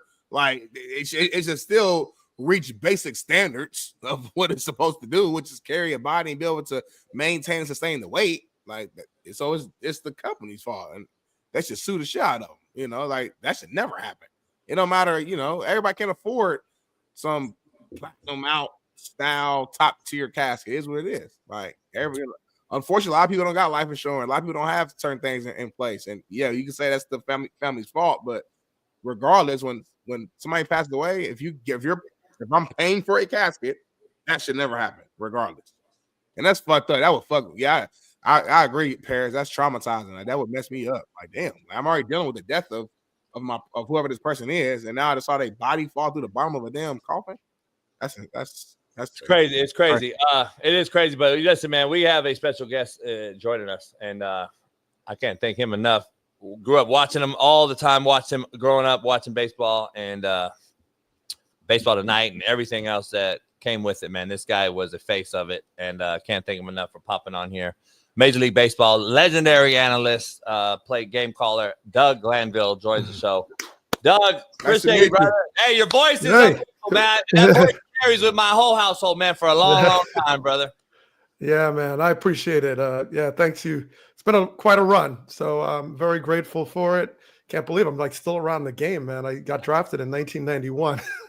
Damn, I was a sophomore. I think you got me by about 6 years, man. You got me by about 6 years. Smitty wasn't even born. I was born in 94. God damn. Oh, man. Doug, he make us feel old, man. It's crazy. I got to ask you right out the gate, man. We've had like Brett Boone, a couple of major cats on who just got a hitting job with the Rangers. I want to ask you, what's your biggest takeaway from baseball now and then, with the bases size extended, the pitch count, everything that's happening, man, in baseball? You like it or not? Because I'm before you answer, I've been to a couple games, a couple former players of mine that I coached football, obviously, and played football, Smitty, but I had a player I recruited who's played and comes on the show quite often, plays for the Cardinals, a relief pitcher, been with the Yankees, Angels, etc. Keenan Middleton. But Keenan's like, man, the game is totally different growing up than it was now, and it takes you 3 hours to get into a park, 3.5 to get out, and the game only lasts an hour and a half. So I just want to throw all that at you, but go ahead. I appreciate you. Yeah, I like the game today. I mean, I still love baseball. It's a different version for sure, because first of all, when I got drafted, there weren't even that many teams, right? So expansion and the fact that now they are willing to go back and revisit stuff and change the rules. I mean, that was unheard of back in the day. We were very rigid about like, this is how it is. Just go back to 2000. I was still playing, and Sandy Alderson, Mets, in terms of executive legend, he was involved in changing the strike zone. And I remember he said, okay, we're going to change the strike zone. We're not calling the high strike anymore. We got to elevate it. And this is going to change. The umpires are going to learn how to do this. And it lasted like 2 months. I mean, they just couldn't do it. They didn't have the technology. So the efforts to change also wasn't met with the technology available then. But now, I mean, how do you not have replay when people look at the scoreboard? They're like, I see it in 35 different angles. You got to use what's available. So, I'm happy the game is adapting. The length of the game was getting out of control. I mean, guys, batting gloves and all this, it's like, okay, yeah. I mean, taking forever. So I think it's good that they moved it along to give it a tempo and a rhythm and a dependability. No doubt. I got to ask you, I'm a West Coast guy, LA, obviously, and Dodgers winning it, the payroll, all this stuff that's going on. And I think them and the Phillies, I think, still have the best record in baseball. Some people could argue, they're not doing as good as the roster shows. Is this the team that can go get hot and break that 0-1 Mariners record still, or is it too late? Brett Boone said he's very worried. He thought this team was so loaded that it could do that. Is this a team that's going to go and have 10, 11, 12-game win streaks all season long and separate from the Padres, which have also been very formidable, as long with the Giants? I mean, this West, NL West over here is seeming to be the best in baseball, possibly. Is this Dodger team that loaded? They're loaded, yes. And the thing is, the problem is they're not healthy.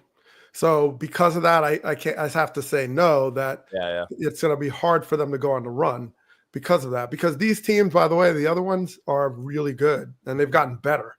Corbin Burns, the Diamondbacks, Padres, Giants, their best acquisition was like Buster Posey, So, these teams, there's no margin for error for the Dodgers. So do they have the talent and capability? Absolutely. Ohtani comes back and pitches.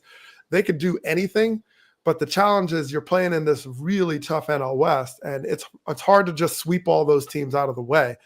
We remember a season a couple of years ago, Dodgers were, what a year. They got banged up, and the Diamondbacks just wiped them out in three straight. And the Padres knocked them out the next year. So they play, and they're going to be in it. And Dave Roberts is always trying to figure out, okay, the regular season is great, but we're expected to win it all. And that is a whole different kind of season in the postseason. No doubt. No doubt. Let me ask you this, all the talk, I feel like last couple of years, especially for the novice fans, always around Shohei Ohtani and how great he is. Obviously, you've been around the game, played the game at a high level for a long time. Like, where do you, how great is he really, in your eyes? Like, is he already an all-time great right now? If he retired today, how do you rank him? You've never seen anything like it. I mean, and sure, there's players, I'm playing Stratomatic baseball with the Negro Leagues, and I see, okay, Hilton Smith, he played on both sides. I understand. But the fact is, in today's game, when no one was doing this for so long, and Ohtani comes in and is the best hitter, right? And he basically, I don't know if he pitched against himself, what would happen, but you're talking about two ends of the spectrum of greatness. I mean, this guy started the All-Star game and then played in the All-Star and then is in the home run derby. Like, what? So yeah, you're seeing something you just don't see. And it's not one of those things you don't see and it's like weird. It's just like greatness times 10. So I don't, you can't, he has his own category. I call it, the only adjective to describe him is his own name. He is Otanic because it's singular. And that's all I can do with him. What is he going to pitch? Is he going to pitch this year? Yeah. Oh yeah. I mean, he'll find a way because part of it is he wants to pitch. And that's the thing about Ohtani. sometimes it's like understated. This guy is a hyper competitive, wants to be great, wants to do things you've never seen before, and pretty much every game he does. And the thing about his pitching is like he has the capability of being a frontline starter. He's been a frontline starter, and if you look at the Dodgers with their injuries, they're gonna need that arm. So maybe some of the best acquisition they might have is Ohtani just getting healthy, right? And then it's like, oh, wait a minute, we have an ace now, and that'll probably move Kershaw to like even the bullpen possibly. That's how great this lineup is, how deep they are. Huh? Oh man, I mean, well, I remember David Cohn, first series we did the Dodgers on radio this year, on TV and radio, and he asked Dave Roberts like, look, I know you're top 5 starters, but what about 6 through 10? Yeah. And it was like, that was an all-star team, dude. That was like, so, and they're all beat up right now, but they have so much depth, because even last year, the Dodgers would not have been able to do what they did without acquiring Jack Flaherty from the Tigers, right? They were able to make a move. Yeah. So part of it is the fact that they're great, but part of it is, what are they willing to do at the trade deadline? Are they willing to make a move? And they absolutely are all in. And the fun thing is, I think all those teams in the division are all in. And so a lot of buyers and maybe not that many sellers. Let me ask you this. I mean, we're talking about how great the Dodgers, are this year, especially when healthy. Who would you say, though, is the biggest threat? Like, all things even, everybody healthy. Who's the biggest threat to the Dodgers this year? I mean, it's probably in their own division. They have to get through the NL West, and that is nothing nice right now. So I would say it starts there. Certainly if they get out of that, you're still dealing with the Phillies and the Mets. You still got, the Braves are like, wait a minute now, we just figured it out, Yeah. And so the NL is nasty. So you gotta really play, and you gotta be able to be on fire when you go into the postseason. And don't sleep in the American League. When you talk about the Tigers, you're like, where did these dudes come from? Well, they were a young team that they basically traded away their veterans near the trade. They're like, yeah, see you later. We're done. Let's see what these young guys can do in AAA. Well, these young guys took them all the way deep into the postseason. And now they told us, we talked to AJ Hinch, their manager, opening day. He's like, well, we're probably a run prevention team, play defense. We got to use 13 guys to beat their 9. We got to outmaneuver in the 7th inning. And what are they doing? They're beating teams to a pulp. Their offense is like, why are they so good? But they are absolutely doing it in all facets of the game. And I don't know if they're going to stop. No doubt. Are the biggest shocker so far, good or bad? I know you mentioned Atlanta. They started off slow, 0-8 or whatever, 0-9. What's the biggest surprise to the season? Is it those Tigers, or are you surprised a little bit about Seattle? There's some teams out there that have kind of been shockers. Cubs. I mean, where are you at with this biggest surprise right now? Well, actually, I'm going to put a circle over the American League East. Like, this is a team that we're just accustomed to just having like the top echelon just kind of running away. Baltimore Orioles, like, what's happening? And now you're sitting there going, wait a minute, is the AL Central better than the East? It's like, I don't know. It's like the numbers kind of bear out. Like, Royals are good, Guardians are good, Twins went on a run. So that's the shocker right now, like how like upside down the divisions are. And, I think those teams are actually pretty good. Nah, that's a good point. I'm old school, Doug. I want to bring this up particularly because I obviously coaching hard and getting after these kids and hate me now, love me later. But my job was to get them where they could not get themselves. I think we live in this player empowerment era, football, baseball, basketball, where they get more money than God. And we're like, oh, man, they can sit there and tell the coach what to and not to do. It's crazy world, right? The hierarchy, I think, has been flipped in player empowerment. But we saw over this last week, Juan Soto gets to the plate, having a little rough patch. The coach kind of moves him around in the lineup. I don't know if you've seen this clip right here. I'm sure you have, but show it, Bailey. He refused to swing, Doug. He gets to the plate and basically tells the manager, this is the message I'm sending you. I won't swing. Similar to what we saw in football with Brandon Marshall dropped every ball in practice years ago in the NFL. Where are we at with this? Like, this is a showing up the manager. Like, you already had a little bat out with the Yankees leaving and coming here. What's going on with this type of thing that we're seeing more and more nowadays? Yeah, look, that was really baffling. I mean, and, I don't know, like the player in me says, okay, sometimes you face a pitcher, you don't pick up the ball. I had trouble. The first time I went to Fenway, I felt like I was like, couldn't see anything. First time I went to the Astrodome, when I faced Randy Johnson, he was coming out of white shirts. I was like, I can't see anything. that, you know, okay, I can work with that. But I think the context of what Soto's dealing with, and yes, is it self-inflicted to a certain degree? Yeah, he chose to leave the Yankees, and that wasn't going to be something Yankee fans are going to take lightly, you know, especially when it was so beautiful, his family and everything went well. And he made a decision, and he's well entitled to do it. Like, I'm going to get the most money. I'm going to get the most perks. I don't care between, you know, 700 and 701 million. I'm going to 701. Like, that's, you know, his calculation was that. And it's a different world in say, Met land versus Yankee land. And so there's part of it that I think there's a pressure to be like, all right, there's always like, okay, I want this guy to fail element, right? Like, all right, I'm going to just like keep, is it actually the change in the environment, or is like what we're trying to make it to be for him? You know, there's all that you have to navigate as a player. But whichever way, it's real, right? It's like it's fair to criticize like, hey, your performance and what you're supposed to be, not only because of the contract, because your history tells us this is the player you are. And so if you're not living up to just that, forget about the numbers, the money, then you're sitting there saying, well, you're supposed to do more. But the thing is, the Mets are good, you know? So it's like, if he gets it going to be consistent, or you can't underestimate his presence. We've talked to Carlos Mendoza all the time, and how well he kind of gets everybody else locked in, because typically he's on every single pitch is like the end of the world. And that's what was different to me in that clip you showed. What do you do for a guy that's getting $700+ million? What do you tell that guy as a manager? Like, I don't. Yeah, man, you got to, you know, and this is more for your forte, JB. But the thing is, like, it's like figuring out how to get to these players, right? And when you said player empowerment, right? They have leverage. They can do a lot. They can be like, you know, your college, you go to the portal, you know, there's all these ways that you can not have to go through something, right? And then there's nowhere to go for Soto until he can opt out in a few years, I guess.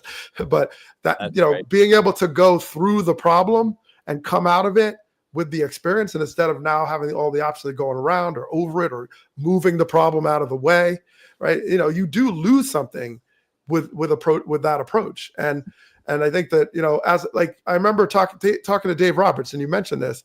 Dave Roberts says, like, with Betts and all these superstars, I have to figure out like what motivates them. And Mookie Betts is very motivated by trying a new challenge and going to a new position. And it seems like ridiculous. He won all these Gold Glove awards in right field, but you're saying that's what he needs. And a manager being in tune with that still has to figure it out, even though you look at this paycheck and you said you should have all the motivation you need. But as athletes, you still have there's still a purity of like what drives you, and managers have to tap that. No doubt. I want to dive into something personal real quick. Your career, people, I don't realize how good you were, but like you trailed, I think, Luis Gonzalez in hits one year. 99? Yeah. And man, that was a hell of a season. I just wanted to showcase that. What was that season like for you? With 204 hits, I mean, that's an unbelievable year. I think you batted 325. Where you at with that season as far as that? Was that your best season, even statistically, or did you have seasons where it may not have been statistically, but as athletes, like, nah, I did X, Y, and Z in 2000 or in 97. Is that your best season, or no? You had other ones you think better? No, man, that's the best season. There's no doubt. And I felt it, going along. It was like every time I got in the batter's box, I was like 2 or 3 pitches ahead of the pitcher. I knew it was coming. I knew how to approach it. And if I didn't get a hit my first at bat, I was like, I'm going to hit the second at bat. Like, I just didn't. That's how I felt. And it felt like it was always happening. I mean, I remember the Cubs. I played with the Cubs for a while. And a few years at leadoff, I never swung at the first pitch starting the game. I was, rarely. So I knew the scouting report was that Glanville never swings. Let's lay a fastball in there. So I waited all year for the Cubs to come to Philadelphia. And Mark Clark was pitching, and he just laid one in. I hit a bullet right up the middle, or base hit. Ooh. And then he got the ball back, and he looked in the dugout like what are you doing? Like, he said, this guy doesn't swing, So that's how I was thinking all year. And I think the thing that changed in my life was my dad, the next spring training, that 99, 2000 going into the new season, I just wanted to rinse and repeat. And my dad had a major stroke in spring training. And for the next 3 years, it was an absolute nightmare of him in and out of the hospital. And I just was not the same player. I was trying to be, but I felt like my mind was all over the place. And so it was really hard to get back to that. And then by the time, he passed the last game of the season in 2002, the day I got my 1,000th hit of my career. I mean, it was surreal. He passed away, and then it was sort of like, wow, those were kind of all the best years, you know. And I wouldn't trade it for anything for my experience with my dad, but it was so hard to figure out how to be the best version of myself on the field when I was so concerned about his well-being. Nah, you're like rarefied air, like Tony Gwynn. I'm just trying to equate there or put some like correlate this. Like he had 220 hits, I think was his highest, and then he hit I think 212, 218 a couple times. Like you're in rarefied air though. Once you get to that 200 mark, it's pretty damn hard to do, right? Like how hard is it to have multiple 200 hit seasons as a Tony Gwynn, a Wade Boggs, these guys like that? Is that just unbelievable? It's unbelievable. Like Ichiro did it like 10 years in a row. I mean, it's just like my mind just blows up. I mean, I was, I had to obviously average more than a hit a game, and I actually missed time at the end. I got hit on the knee and I missed a bunch of games at the end. So I played like 154, 152 or something. So I actually missed a lot of time. So I was it was like a hit and a half a game. It was just like go. And it's very hard because these pitchers are adjusting to you, trying all kind of tricks. And nothing worked on me that year. Nothing worked. I ran into Al Leiter like the next year, maybe a union meeting or something. And Al is kind of unfiltered dude. And I for whatever reason, I wore him out. He couldn't get me out. Yeah. So I saw him, and after the 2000 season or 01 or something, he said, "Man, what happened to you, man? You used to be a tough out." Like that was the first thing. I was like, "Thanks, I appreciate that." Well, by the way, my dad was sick for like, so. Yeah, it was one of those moments, but I really felt a step ahead of everybody. Nah, no doubt. Man, that's amazing, man. I want to end it like this.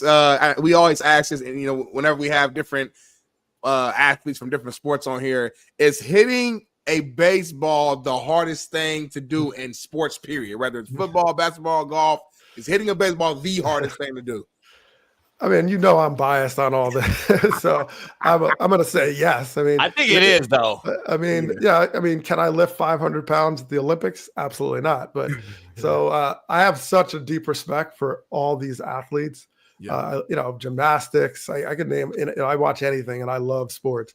So, but yeah, hitting a ball, man, it's just impossible. And because I know that, I had the 325, but what does that mean? That was like 67.5%. I was out. That's the crazy part. People don't understand that. Like, that was an amazing season. That's amazing, right? To do what you did, but that means you failed more than half the times at bat. And I was locked in. Like I felt like they never got me out. That's how I felt. And so I was hitting line drives, and so it's just that I think because of baseball, you look at these sample sizes and you say, okay, I was 1 for 4 that day. You have to have this perspective that it's not that one at bat. It's like it's the whole thing, and you're looking at a series, and your just mindset is such that he got me out. But I learned that he does this the next time. And I'll give you a couple examples. Like Randy Johnson, this dude, he comes set with his glove, and then whenever he stepped back, he started to turn it when it was a slider. Just like pitchers get into habits, right? Wow. So he started tilting, and I was like, okay. But the problem is you don't want to tip it off, but you also don't want him to know because he's going to hit you in the back. So, you had to play that game. And I finally got him where I realized that the first pitch with a runner in scoring position, he was going to throw like a lazy slider, get me over the plate. I just started to see the patterns, right? And sure enough, I got to base it up the middle. And you could see he was like, was he looking for that? And I was like, yes, I was. So, but the next game, that's a back foot slider. That's fastball in. So it's cat and mouse all the time. And, one quick story, Greg Maddux, this guy was impossible. And he would get you out and you never felt like bad about it. You're like, oh, okay, I could hit. There's guys you face that get you out that you feel like you'd never hit again. Right. And I remember one day I used to do this crazy stretching routine, the first pitch, and do this whole thing. And I would look down, and that's how I started the game, the stretch. So one time I did this, and I looked up, the pitch was halfway there. Maddox had already thrown it because he watched and figured out that I was in the box and therefore a live hitter, but not looking. So he quick pitched me, and it was 0-1. I was like, so after that, I had to get in the box, like all looking at him and stuff. Damn. So, it's just that I love that about the game. And that's why it's hard to repeat. And I give all the credit to these great, consistent hitters that just defy people's adjustments to them. I got two things for you, and I can't thank you enough for hopping on. Number one, the elephant in the room, the Pete Rose controversial. Let's put him up for a Hall. I think 27 is when they can actually vote and say put him in or not. But it's ironic. I said it years ago. I said it. They'll wait till he passes to even clear him. He even said it on Brett Boone's own podcast, and I had Brett on afterwards and was like, "Yeah, man." He actually said it. He's like, "Oh, they'll put me in after I die." Where are you at with this? Like, is this kind of like a chicken shit move? Is it a bad look for Major League Baseball, Manfred? Like, how does that work? I'm kind of like, it's upsetting because see that guy, just do it already or don't. I don't know. Yeah. I mean, man, this is complicated, and I could say that I do think there was an understanding or some tone set that when he passed, they would reconsider it. I think that was kind of always out in the ether.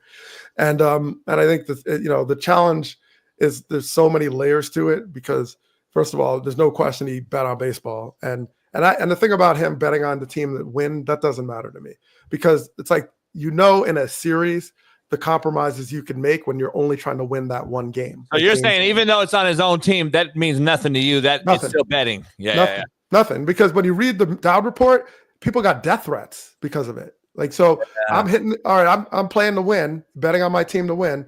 I'm in the batter's box. I need to hit a home run here or whatever I need to do. I don't know that I'm a pawn in this game. And then all of a sudden, like, I get death threats because I screwed up in the moment. Like, it's like you're putting a lot of people at risk here. That's not just you. So I think there's that element. And by the way, like, okay, it's a series, right? So I have a closer who already threw 3 days in a row or 2 days in a row. I want him to win this game. So I'm going to put all my eggs in that basket. I don't care about tomorrow.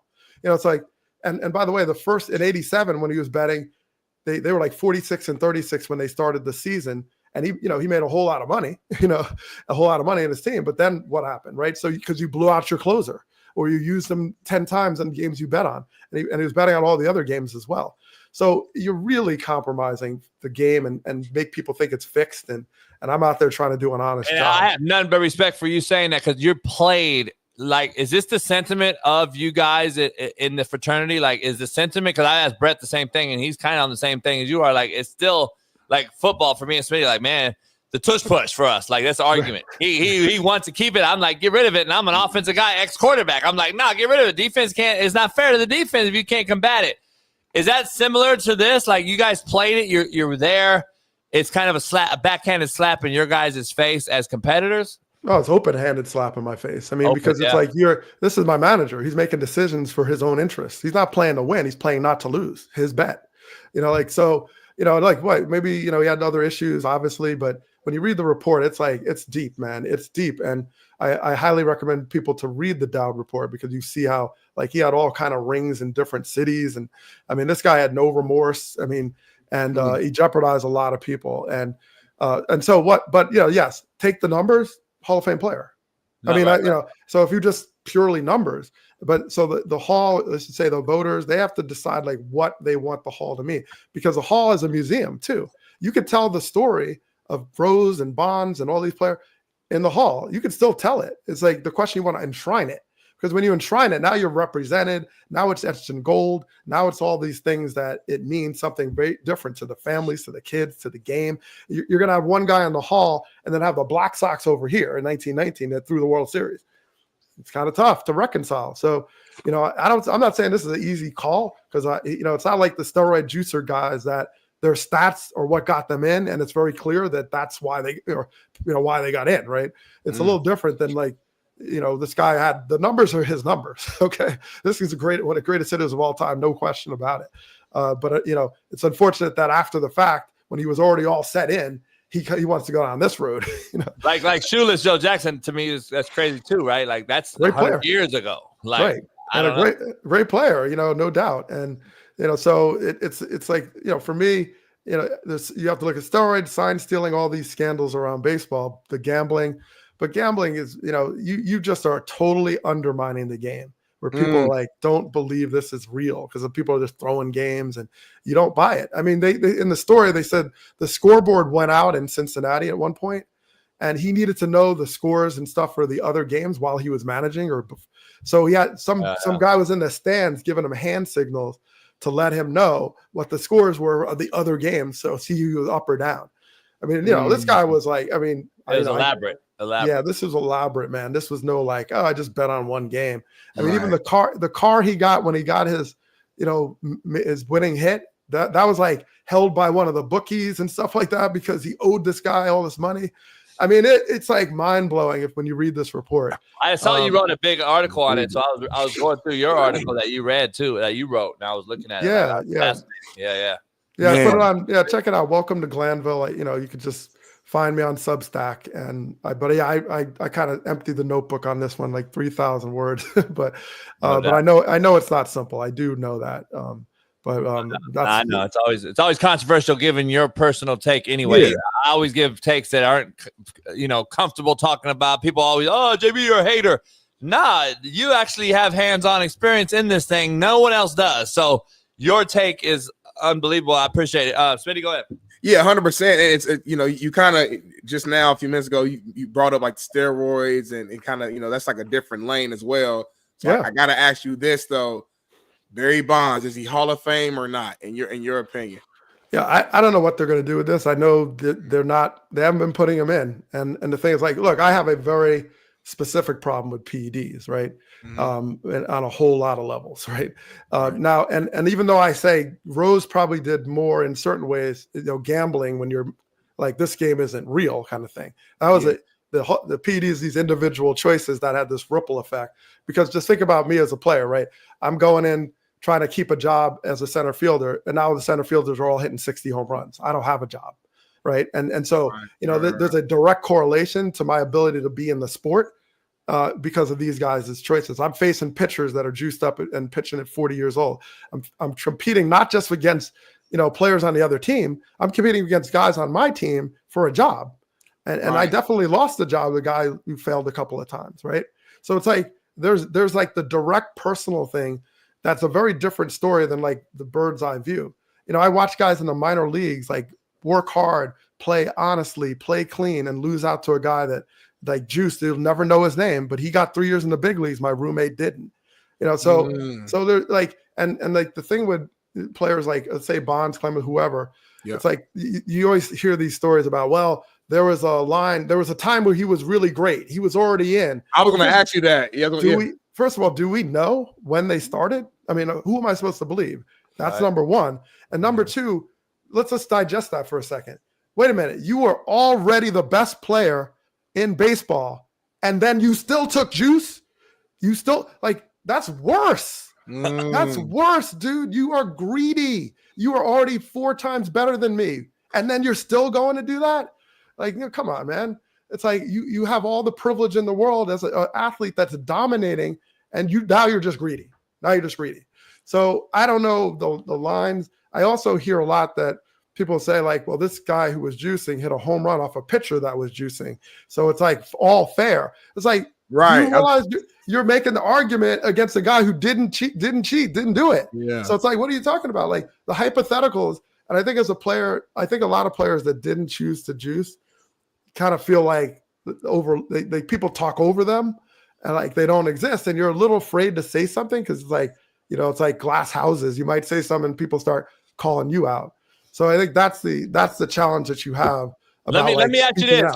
Let me ask you this. Are you on the side? What side are you on when you hear these debates that, well, it doesn't matter, it's still an impossibility to hit a baseball. It doesn't matter. The strength has nothing to do with the hand-eye. What side are you on when you hear that debate? That's ludicrous. Okay. Because okay, I was a first round draft pick. All right. I can hit a fastball. Give me 50 more feet on my hit. Oh yeah. And by the way, it's not just about strength. It's about recovery. It's about like the fact that your confidence is like, oh, I'm never going to get out. That matters because, so I talked to a teammate of mine past day that took steroids, and he said, I never felt that doubt that you feel 3 times a week against the best in the world, because you're going up against the best in the world. And that little bit of doubt, like I might not get to that fastball, is the difference between a strikeout and a ball in the gap. And if you never feel that way, you never feel like you're invincible, that's an advantage. Just like it is like a workout after the game, workout before the game, never get tired. So yeah, I'll put strength in that category, but that's not just the difference. And so you're not talking about comparing the superstar MVP versus some dude in junior high school. You're comparing guys that are 1%, 0.01% different. The difference between like Barry Bonds and this guy and that guy is not that big down when you come down to it. It's like that. So, you're saying he was already elite ball striker. Like he's going to hit he's unbelievable. And now he does that. And it's like, it's a huge advantage. Dude, you just need 1%. You just need 1%. I mean, just do the math on like, if I got 1% more hits or took 1% more fastballs, or like, that's the game. It is that fine tuned. And so when Brett Boone came on here and said he's the greatest hitter of a baseball he's ever seen in his life, and Brett was very good. You were very good. Is he? Do you agree to that? I don't know what to call Bond. Like a lot of the players, I say they're great performers because it's like I don't know what they did. That's the sad thing about it, because the whole game gets impacted because of these choices. People have doubt about who's real. I mean, I remember right after it, every time a guy hit a home run, oh, he's a juicer. You just didn't even know what was real. Right. That is horrible. That's horrible for the game. And so, yeah, okay, I'll give you an example. Barry Bonds, we went to spring training. Mark Grace, I was with the Cubs. We're watching batting practice at Scottsdale Community College, or wherever it was in Scottsdale. And we were leaning up against the cage, and Bonds is hitting one ball off the other. I think he hit like 8 home runs in a row, and it was just easy. And he was like, "That's the best." Grace was like, "That's the best player I've ever seen." So I understand it. But the choices that these players made, and like I said, I actually understand how they happen. I'm not saying that I can't understand in a hyper competitive environment. It's just that they made the choice to taint whatever they did before or after. That's just the truth of it. Right. That was their choice. And because I can't vouch for you when you were clean or when you weren't, that's your fault. That is your choice. No, so I don't know. Now, just for clarity, and correct me if I'm wrong, Barry Bonds technically never tested positive for steroids, right? Right, and that was because everything came from an investigation, which Major League Baseball deemed as a, quote, positive, not in its testing sense. But there's many players that went down because they're investigations, whether it's Game of Shadows or Balco or all these other things. So that is, and like I said, I don't know what Bonds did or didn't do from the standpoint of like, all the things he did before or after or whatever. Yeah. It's like I'm always like mindful of that. But the fact is, like, investigations are what brought these guys down. That's Mitchell report and all that stuff that was Mitchell report, 1,000-page, whatever it was. Exactly. But we called it the steroid era, though, right? Oh yeah, and that's what it was. I mean, the steroid era. And look, Jose Canseco ended up one of the more credible people in all this, right? Ironically, like he seemed like, who's this guy? But he ended up. When you read his book, you're like, wow, this is detailed. And by the way, this whole idea of like, oh, I accidentally took. Okay. Well, the fact is, like, I tripped and I fell on this needle, and wow, I just hitting 75 home runs. Like it's like, come on, dude. Like so Harlem Nights, huh? But when you read Jose Canseco's book, you realize like this is a regimen, man. This is science. This is like next level. This is like you have to work out religiously around it to make it like this isn't like, oh, I didn't realize what I was doing. Right. And I'm not saying like there's not tainted examples. It's just like you don't get that result consistently without actually being really dedicated to it. No doubt. And so look, I have more sympathy. I played with guys like, okay, grew up in the Dominican Republic, didn't have running water. He was like exposed to the stuff when he was 14.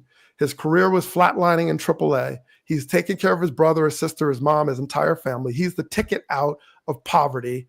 Okay. I understand that.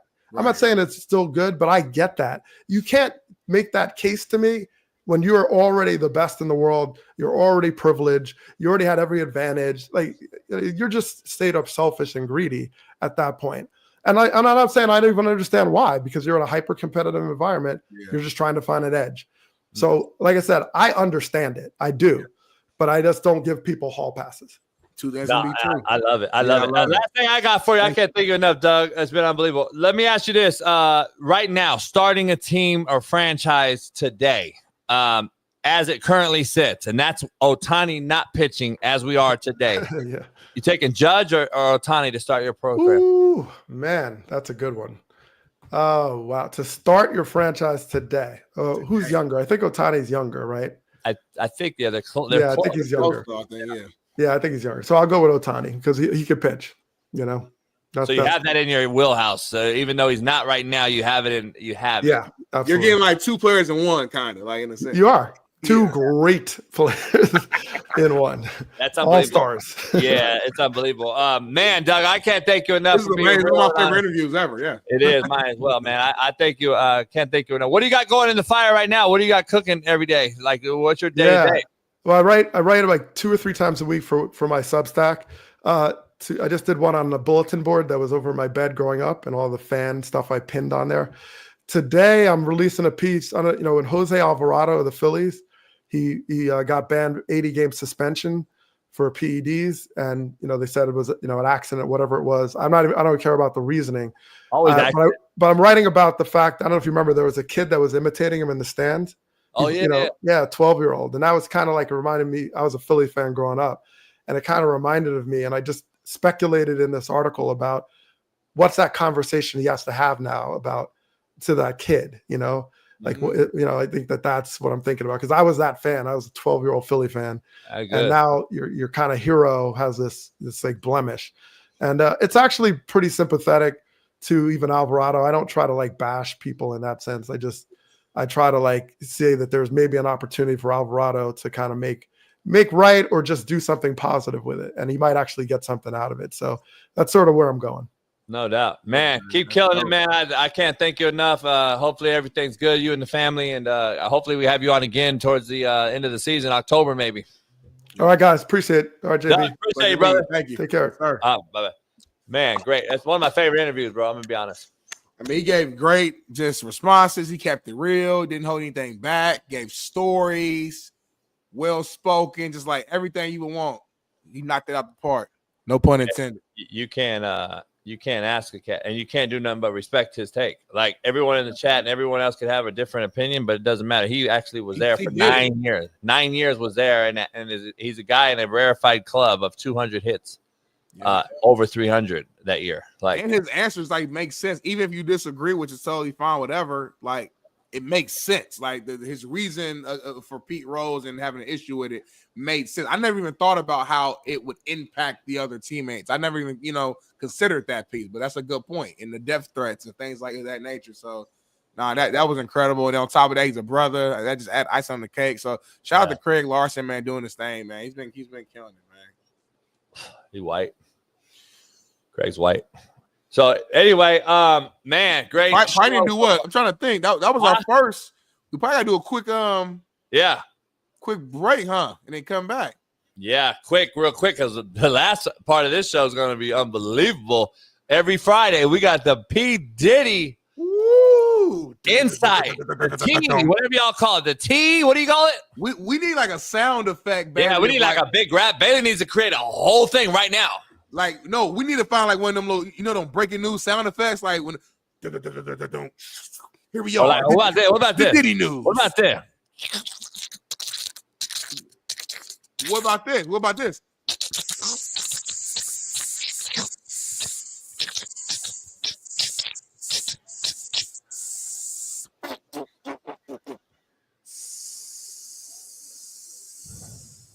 I'm trying to figure out what the hissing is. Just pissing. Oh, you're pissing. Yeah. Mine was baby oil sloshing around. Got you. And then at the end, I wanted this. You pee, and sometimes a little fart come out. I'm sure they farted a couple times. You got bad prostate then. Every morning when I pee, I fart. I never fart when I pee. Your morning piss, your little fart will come out? Nah. See, you may need to check your bladder. You might be fucked. All the cigar and liquor. I think you got a bad colon and prostate. No, that's good. The guy, like, you want that to come out. You want that. Nah. It's like young or something. Go to the doctor, homie. Anyway, we got Lauren Conlin on after this. You don't even wake up with one of these in the morning no more, your old ass. Nah, here and there. That's what I'm saying. That's bad. That's bad blood flow. Literally, like, you need to check your body, homie. Go to the doctor. Best blood out there. I mean, we already proved that. Very more like this. We already proved that. Ready for war. Anyway, WNBA's racist. We're going to dive into that later. We'll be back with Lauren Conlin on the other side when we talk about, Caitlin Clark's being treated like a racist. What do you say? All right, Diddy try to come back. 5.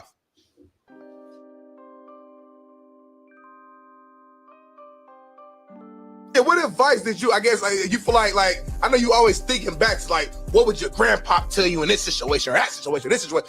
In this current moment, what do you think grandpa or grandma would tell you, kind of a word of advice to handle this current situation right now when you think about just the landscape of what's going on and where you at, the level you are? What would they tell you right now in this scenario? Look, let me tell you something. My grandmama used to say, you better live for the day because you might not be here tomorrow. And I'm gonna tell you something. I look back on all this stuff. We done lost Frankie Beverly and Babe. We done lost Rich Homie Qua. We done lost what's the day for the Lion King? What's the King day? J. Earl Jones. We done lost J. Earl Jones. So let me tell you something. You don't never know when you go get your last piece of that good old stuff. So I'm gonna tell you something. I may not be as young as I used to be, and I may not get it in as much as I used to. But if I got me an opportunity to get me a nice little old tenderoni named Michelle. Oh yeah, Michelle. Oh boy, you got me reminiscing. It was good. If I got me an opportunity to get me some old bumpy grind, I'm gonna get it. And that's Michelle. Live today because you may not be here tomorrow. Let me ask you, bro. Last thing, before I know you're busy schedule, you got all kinds of shit going on. You're probably flying back for ESPN right now, and the Michelle girl that everybody you went viral for last night. We got a bet going on here in the studio. Okay. Over under, and you just got to give us over under. You just got to give us over under. You don't got to put her privacy out there because I know she said she private. We got to over under on this. How old was she on? 27. Over or under? We got. You know what? I'm gonna go ahead and say, because I'm not gonna beat around the bush. Under. Now it wasn't no R. Kelly like under, but it was under, baby. Like them young. I like them young. When the younger they are, the more freaky they is. I like them nice and young. And she sure was. She was under. And even Ocho says she was 5. So when the news come out, because you already know it is, at some point, just know that Unc was getting it in with a nice young tenderoni under 27. You got a foot fetish, Unc? Do I got what? A foot fetish. Oh, boy, much as I've been running, scoring all these touchdowns on these feet, I sure do. I love me some feet because my feet messed up. My feet look like LeBron James. So I sure do got a foot fetish. I love the way them old tenderoni feet look with no corns on. I respect, man. Listen, I don't know why everybody going at you. I think it's a good look for you. Helps your shows grow. Club Shay Shay. Of course, a good look. Look, all my merch is sold out. Everything Nightcap is sold out. Everything on the website. You can't find nothing on there. So you done right. It's a good look. Now, I didn't mean to do that. I didn't mean to go live. I'm not going to say that. I'm embarrassed by it. I am totally ashamed. But something good came out of an embarrassing situation, and I am sold out of my merch once again. So, I take it for what it is. I take that check. I bet you will, man. I know JB thought you had set it up. I thought it was fake. He thought it was fake. I'm gonna keep it real on here. I tried to go on IG Live, and it takes a process. It's literally like 5 steps. Mm-hmm. I don't know how you just threw it on the bed and the motherfucker went live. I gotta be honest. I don't know, man. Did you also win to Mega Millions? Because that shit had to be one of the most. You just throw it up, and that motherfucker hit live.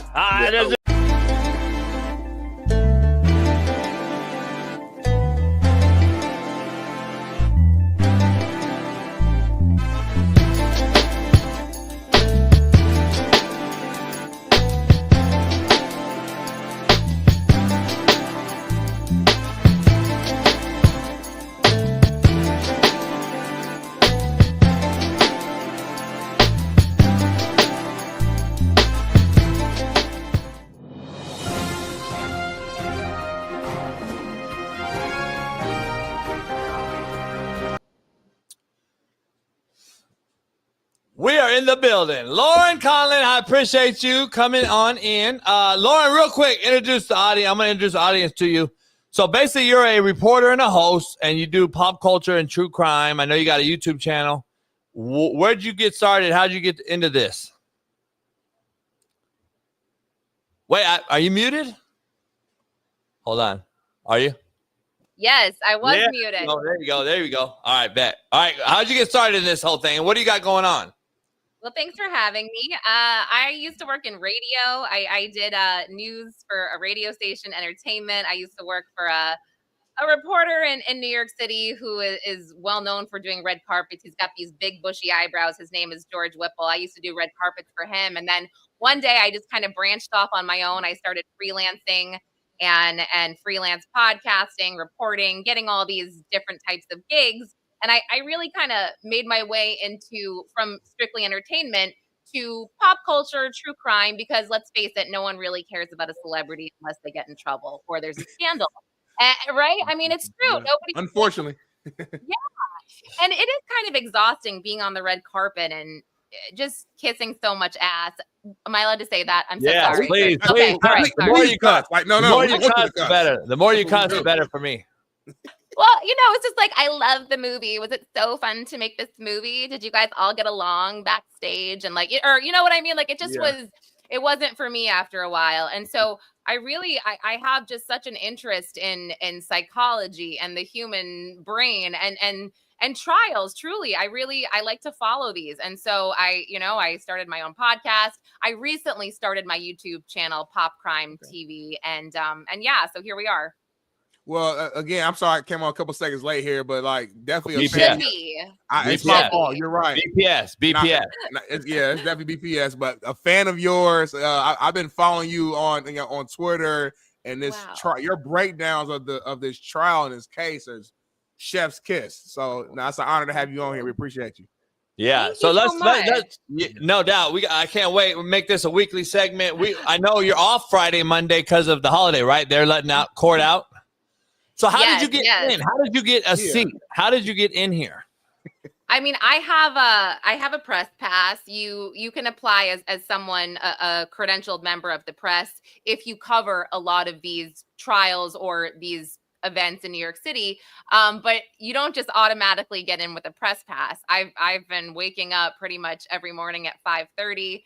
I go down to the courthouse, I wait in line, and then they have 21 spots in the actual courtroom for press. And then if you don't make it into there, you get into the overflow room, which is fine. You see a screen and you can actually hear better. But they also have a section. I don't know how many people are allowed in the public, but there are members of the public who get in line at like 3 a.m. to try to get in. But I had a line sitter the first day, and it was heartbreaking. This person got out of line. Like, when the line started moving, they panicked. And I was like, I was so mad, because it's like, you had one job. You literally had one job. And it was just devastating. Yeah, I did not get into the courtroom that day. So now it's calmed down a little bit. So I'm kind of just getting there, myself. But so let's get into brass tacks. Give us like the breakdown on what's going on. So like, it seems to be heavy, like a lot going on, David. It seems like a lot of this is on Cassie's, I guess the victim side of it. But like, I got lawyers myself and dealing with other things and Netflix and all this other stuff. And they're talking to me like, why isn't she being discussed as the accomplice? She was there 13, 14 plus years in this whole thing. Like, at some point she knew something, right? Like, just to start right there, where are we at with that side of it? It seems like they're putting her on her own like pedestal. Well, I mean, I don't know if anything you just said totally made sense. Just kidding. So like, all right, let me start over. No, I love it. Let me start over. I love it. Is she the victim in this, or is she an accomplice? So, I mean, personally, she is 100% a victim of domestic violence, assault, battery, grooming. The list goes on. Nobody should be treated the way Cassie Ventura was treated. If you guys have daughters, you understand, sisters, whatever, you want to lunge at this guy. No doubt. Yeah. And I know everybody agrees on that. I mean, no doubt, literally. 100%. It's heartbreaking, and it's been heartbreaking to watch. But what I think people are going to be really surprised about, people not in the courtroom, is that this case is not as black and white as we all thought. I mean, for me anyway, at this point, it's only day 9. I do not see 12 jurors unanimously agreeing that Cassie Ventura was sex trafficked, commercially sex trafficked. However, we are on day 9, right? We're very early on, but I think that it's going to be tougher for the government than we initially thought. And also something that I think is I guess maybe important for the defense is that after the video was released of Cassie, the CNN video, she made this really heartfelt Instagram post thanking everyone for their support. And she said something at the end. She said, domestic violence is the issue. So that right there is, I think, going to ring in the jury's minds if the defense puts this in their closing argument. Look, the victim of the alleged sex trafficking actually said herself, domestic violence is the issue. So I think that's huge. And I don't think enough people are necessarily talking about that. However, Diddy's a piece of shit, right? Like, I don't want to, help the guy out because, it's very obvious he's a bad guy.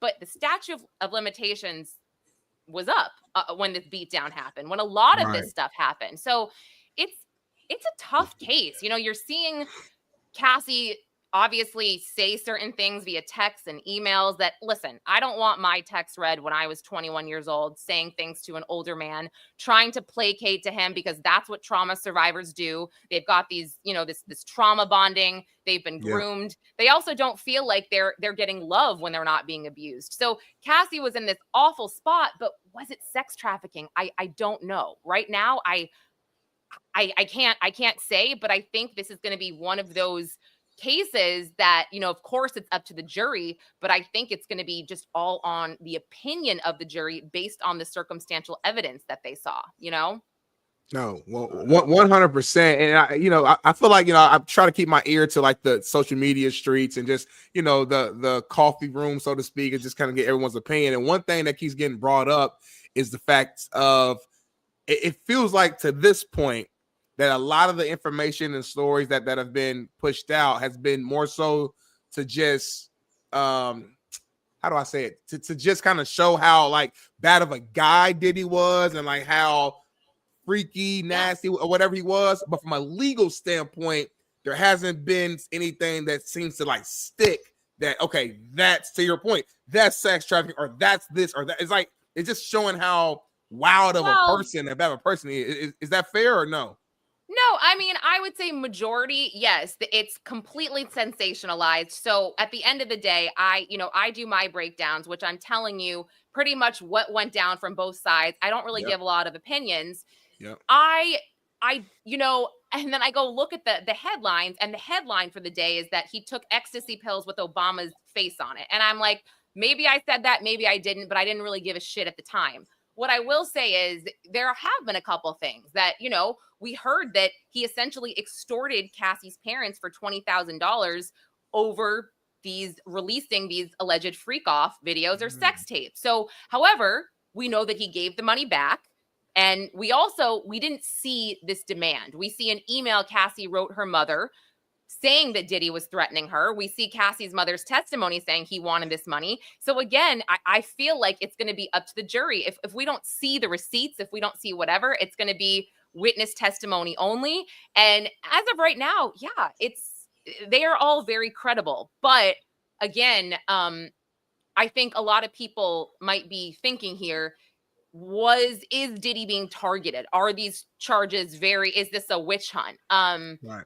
Hollywood. But on the other hand, like he has created this culture of fear, this threatening culture where he seems to have kept people under his watch and said, I'm going to release this about you. I'm going to dangle this in front of the public because I record everything at my parties. I have this on you. And that's blackmail, and that's tied to RICO. So it's, we're getting there.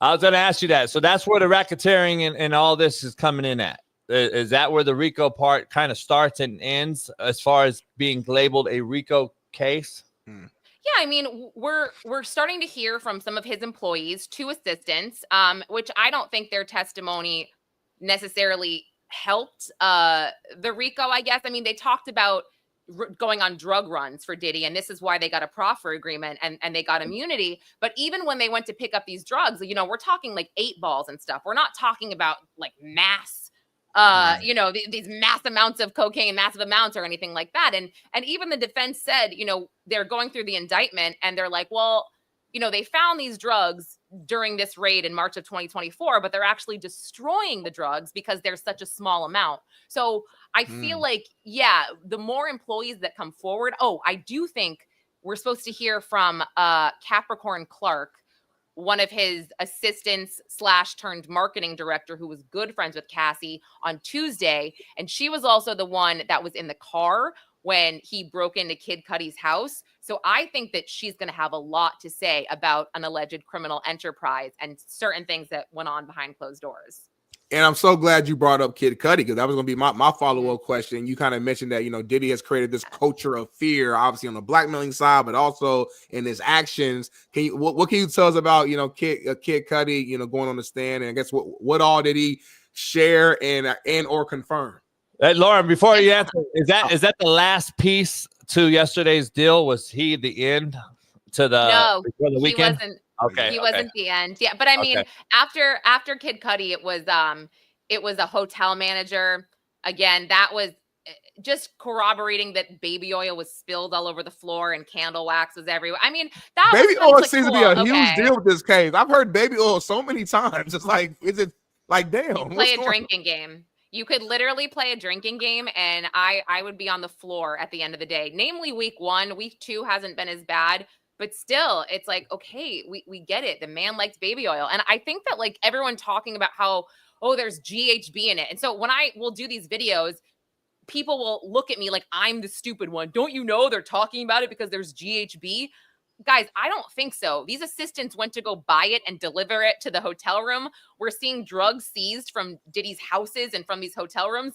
Not once have I heard of GHB, just saying. But it's early, right. or we haven't heard of eyedroppers. People say, oh, you know, drop the GHB in each, you know, it's just so crazy. So we heard from a hotel worker after that. And then we heard from, who was it?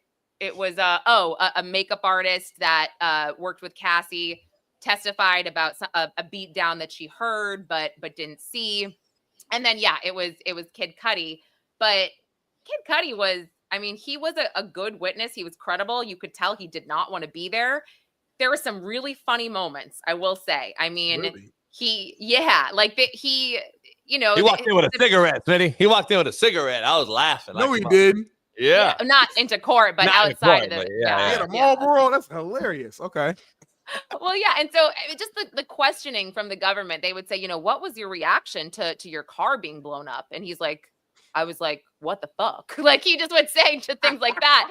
And then when he found out that, or Capricorn Clark essentially called Kid Cudi and Cassie from the car, Diddy's car, in his driveway. And she's like, look, he's in your house. He broke in with somebody else. And Kid Cudi leaves the hotel with Cassie that he's at. And he talks about how he called Diddy and he's like, motherfucker, are you in my apartment? Are you in my house? And he's saying all this on the stand. Yeah, it was. And, you know, what I thought wasn't great for the government, Brian Steele did the cross-examination and he was Young Thug's attorney. He almost went to Fulton County for the weekend, was almost held in contempt during this trial. So this guy is hardcore. But he got Kid Cudi to say, I believe twice, that he and Mr. Combs felt played by Cassie because Cassie didn't fully disclose that she was still kind of on again with Diddy. Kid Cudi didn't know that. And now you've got Diddy saying, oh, you're dating him. Well, you know, we both felt played. But yeah, he filed a police report for the break-in.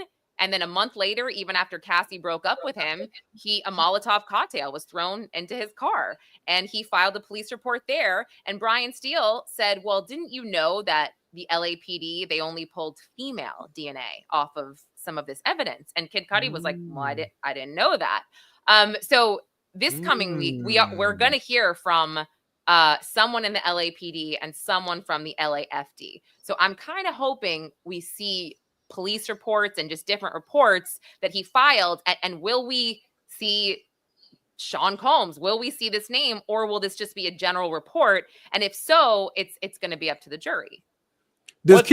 I'm sorry. Go ahead, JB. Go ahead, man. Now I was gonna say the kid, like, does he not have a camera outside of his house? Like, does he? So he mentioned that. He said Okay. that when he got to his house, it was pointed down. So this was during the break-in. He's like, yep, it was pointed down. So yeah. Damn. Let me ask you this, to your best, I guess, estimation. Why is this not filmed?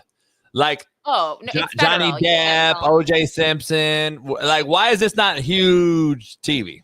Federal. You can't film a federal. So it's because it's RICO. That's it. No, just federal Period.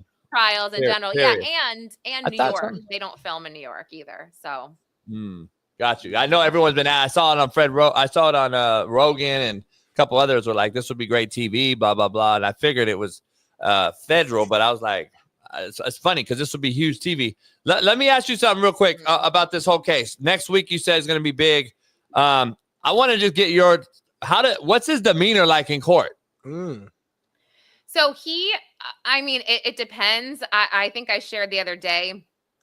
He kind of comes in pretty happy. He hugs all his lawyers. He smiles. But the other day, he kind of turned around to the public section of the courtroom and he gave like this heart. And this lady, like, who was sitting there was like giving it back to him. And I'm like, have you not been listening to what he does to, like, calm down, lady. Like, are you here? Are we at the same, it's funny, but it's been really mind-blowing to watch some of his assistants on the stand and how they still seem to have this rapport, because the assistants kind of like give him a head nod when they're walking out and they're done their testimony, and he's kind of done the same thing.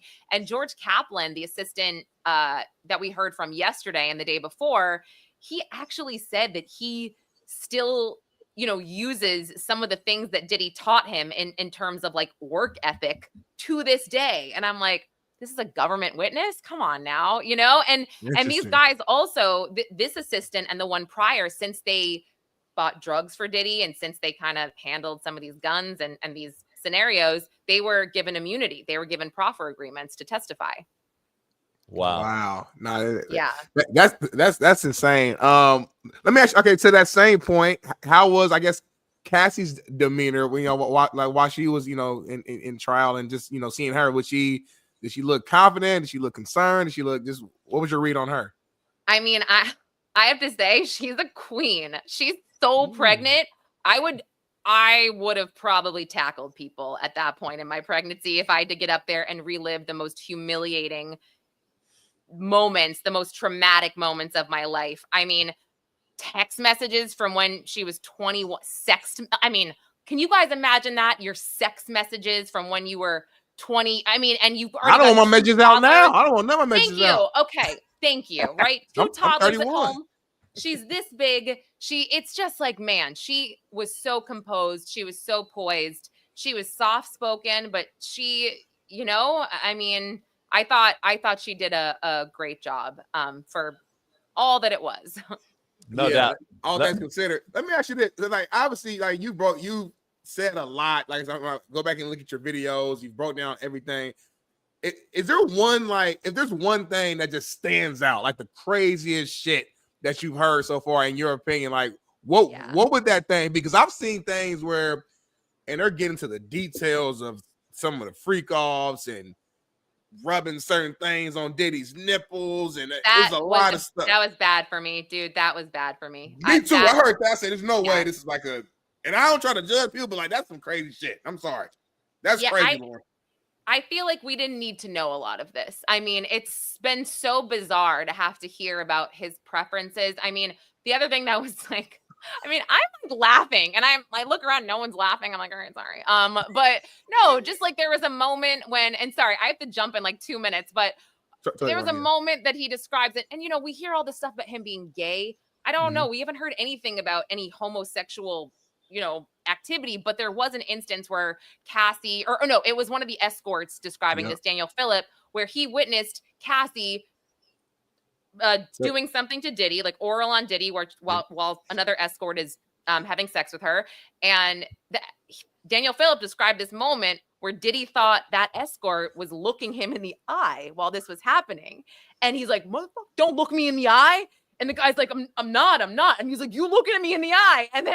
And then he describes like him getting up and Cassie jumping to the corner and them getting into like this, you know, and the guy's like, I'm not looking you in the eye. I'm not. So I told my husband, and my husband's like, yeah, because he doesn't want anyone to, like, he's got that closeted gay thing where like the tough guy's like, I'm not gay. You know what I mean? Like, so that was also kind of shocking to me. Where I was like, let me ask you real quick before you get out of here. I can't thank you enough. I look forward to this. Let me ask you, Lauren London, is she going to be involved in this? Is she going to be in this deal at all? Is she going to get called in? Anything about that?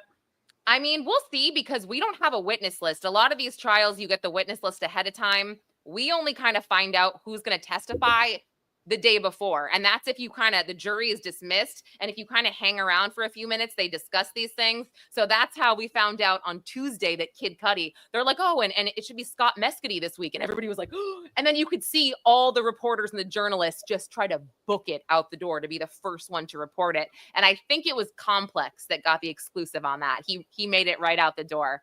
But you know what? I'm actually interviewing Shooter McGavin, Christopher McDonald at 11:40 about, I'm very excited. I'm a big Happy Gilmore fan. So Number two's out. Yeah, coming out. Hey, so we'll have to I do thank this you again. so much. I can't thank you enough. So much. Great. Enjoy the Memorial Day weekend. Enjoy it, and hopefully we'll see you next week. Yeah, for sure. Bye, guys. Thanks for having me. Bye. Man, Lauren, great. clap it up, y'all. Yeah, clap it up, man. She's great. Great energy, confidence, speaks well. Follow. Hey, so you know what's crazy? So Lauren London is apparently Cassie's best friend throughout this whole process. I saw that. And you see like Whack 100 that's now basically known for social media, right? Yeah. And other folks, you know, what's our main man's name? Charleston White was on there with him. That's on there, yeah. So apparently Whack is known for saying that Nip was involved in some gay stuff. And he said it years ago, and now it's coming out, and now everyone's reposting those videos like, well, maybe this shit's fucking true now all of a sudden. Why they off Nip? Blah, blah, blah, blah, blah. I'm just curious. This shit is deep. Like I'm very interested in how this thing unfolds, bro, because how many real pieces are there to this? How deep does this go? Does it go back to Pac and Biggie? Does it go back to fucking Nip? Does it go back to all the Holly weirdos that we already know about? Shit is crazy, homie. Like I saw that video yesterday. Like Wax says a lot, so it's hard for me to really be knowing. Like he says it with so much like matter of factness to it. Like it's the thing that it makes you be like, damn, is he for real? Is he? Because I saw that clip. He was betting. It was the co-host or whoever. He was like, you want to bet money on it? Like put money on it. I got 15 tapes or 12 videos, 15 text messages that shows this and the third. And so it's just hard to know. Like, is he bullshitting for like clicks? Is he not? He not being real. He says a lot, and it's like, damn. If he's telling the truth about all this stuff, it's like, damn. How does Wack get access to all this shit? Like, it's everything. Video. I know why. I know why to answer that question. I remember the Kim K Ray J thing. He had like another second copy, and he gave it to Kanye, and then Kanye like. Here's why. Like my boy Rico, who's at a big concert the other day, because he you know he's boys with YG and them, but I know why. Like, well, maybe you can talk to me off air because I really don't know. I'm trying to be serious. I can say it without saying like too much. But you know, we fool around and joke around with like the folks that come in and check in. Yeah. And one of the original guys you checked in with for years and years and years was Suge Knight. Yeah. And then it became like, you know, Wack got involved in the check-ins, and then we got our main man, Monster Cody, in jail for a long time. If you know anything about who Monster Cody is, that name for sure. And then you got old boy that just got with the kid, the Crenshaw kid that got killed. Everyone's blaming him. What's his name? Big U. Big U got it. So you checked in with Big U. Well, if certain people are checking in with you per se for protection or whatever, mm-hmm. You don't think they're getting information before it gets to major, you know? I know Cody been gone, homie. I said he got it in jail. Cody was the one that was getting the check. At that point in time, he was just going through the whole, I got you. So anyway, but you know what I mean? So yeah. It makes sense. That's how, you know, Yeah. That's how Wack gets some of this shit. That's how he got some of this shit. That's how certain people get. There's also other people too, like in the Mexican hoods and the Mexican communities. They got some shit too, homie. Like there's some shit cracking with it. I want to see how this thing unfolds, man, because it's gonna get deep. Like it's gonna get deep. Like it's gonna come back to like, is this why Nip is gone? Like.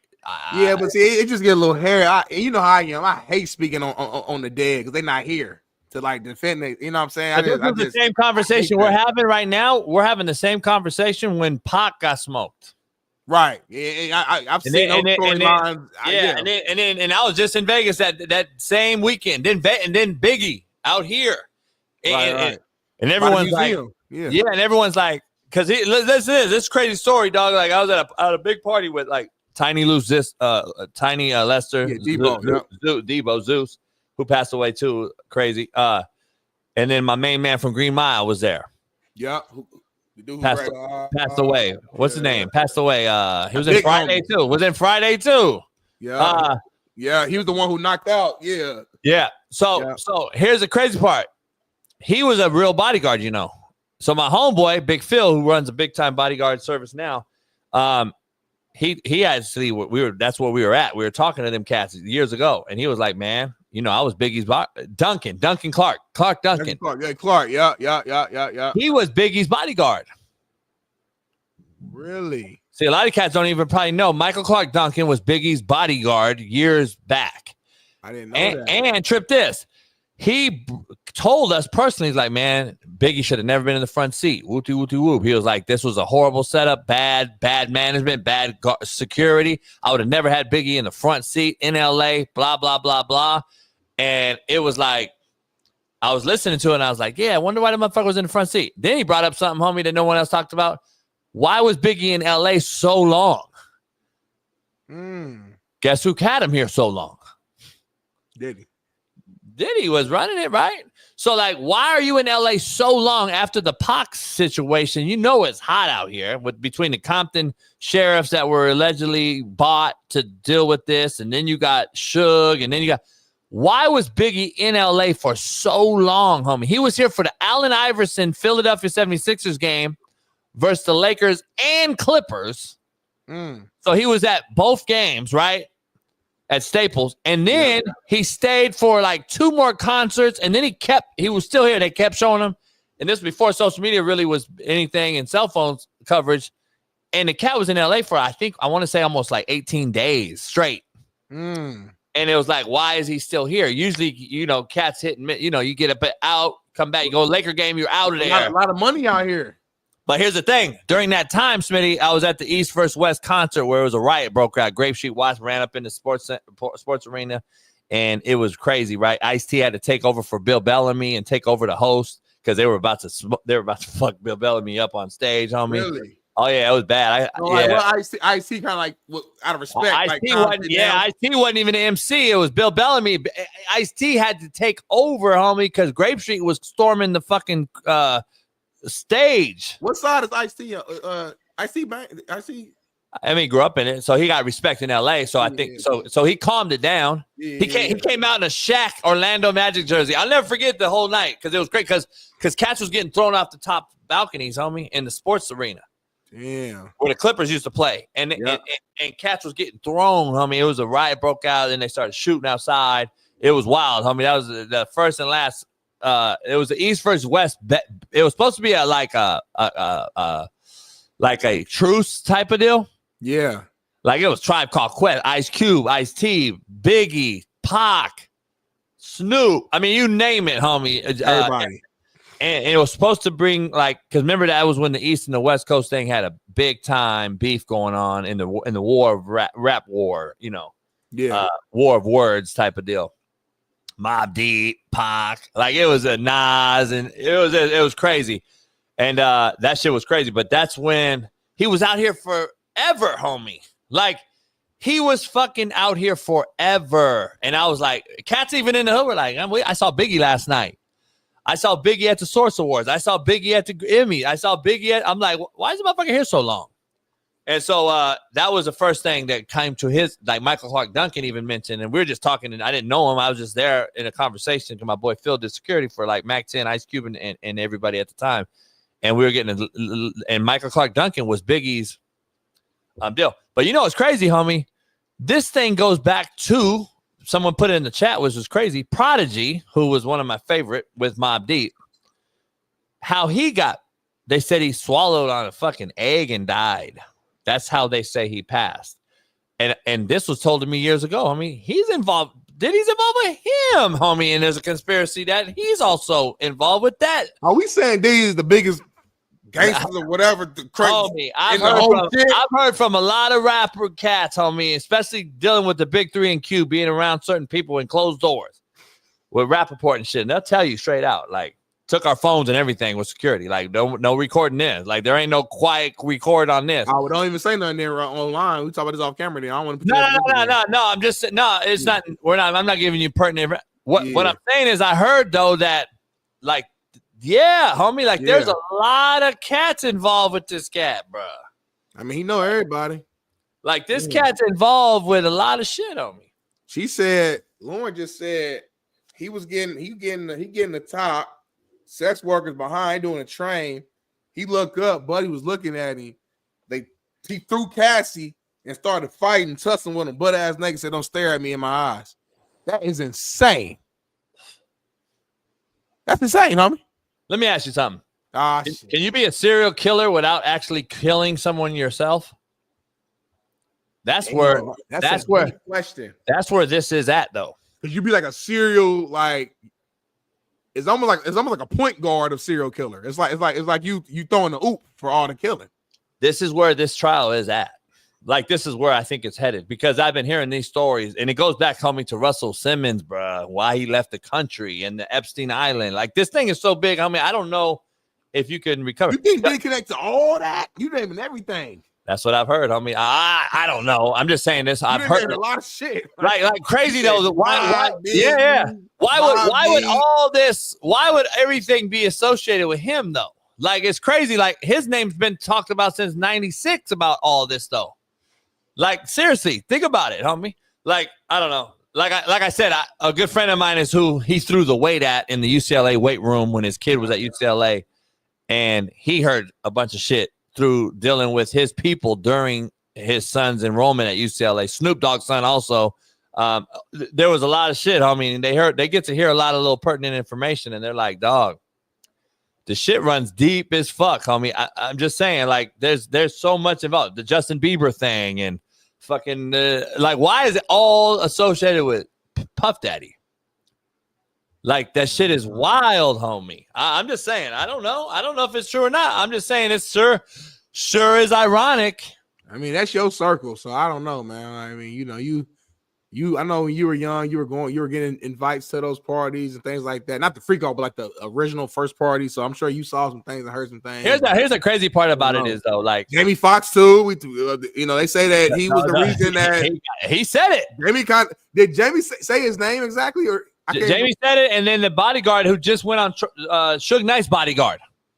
They just had. I was going to ask Lauren about him, man, because I know him. He was actually just went on trial. Walked in like in a jersey and a fucking white tee, homie. He didn't give a fuck. He walked into New York into the deal the other day. I think it was Tuesday. He was on trial, but Suge Knight's now involved, right, in this whole thing, because we know that's the West Coast East Coast beef thing that I was telling you about. That it was Death Row and Bad Boy. They're gonna bring Suge out with the all orange on, handcuffed, and put him on trial, and Suge gonna love it. He gonna have a cigar in his mouth. But I'm saying, why is it all this cat though? Like, he's literally involved in. Are you saying he's the mastermind behind everything that's happened in the last 30 years? Homie, why is everything involved with him? Like, seriously though, like, there's not one thing we haven't talked about yet that hasn't involved him. All right, YouTube got shut down. That could have played a role. I'm just saying, bro. The shit is wild. I'm just telling you that. I don't know all the ins and outs. I'm with you for real. I know. No, I know. He involved in everything. But I'm saying, like, why is all this tied to this motherfucker? Like, he fucking he hires and fires the president. Right. He wanted Trump. Yeah.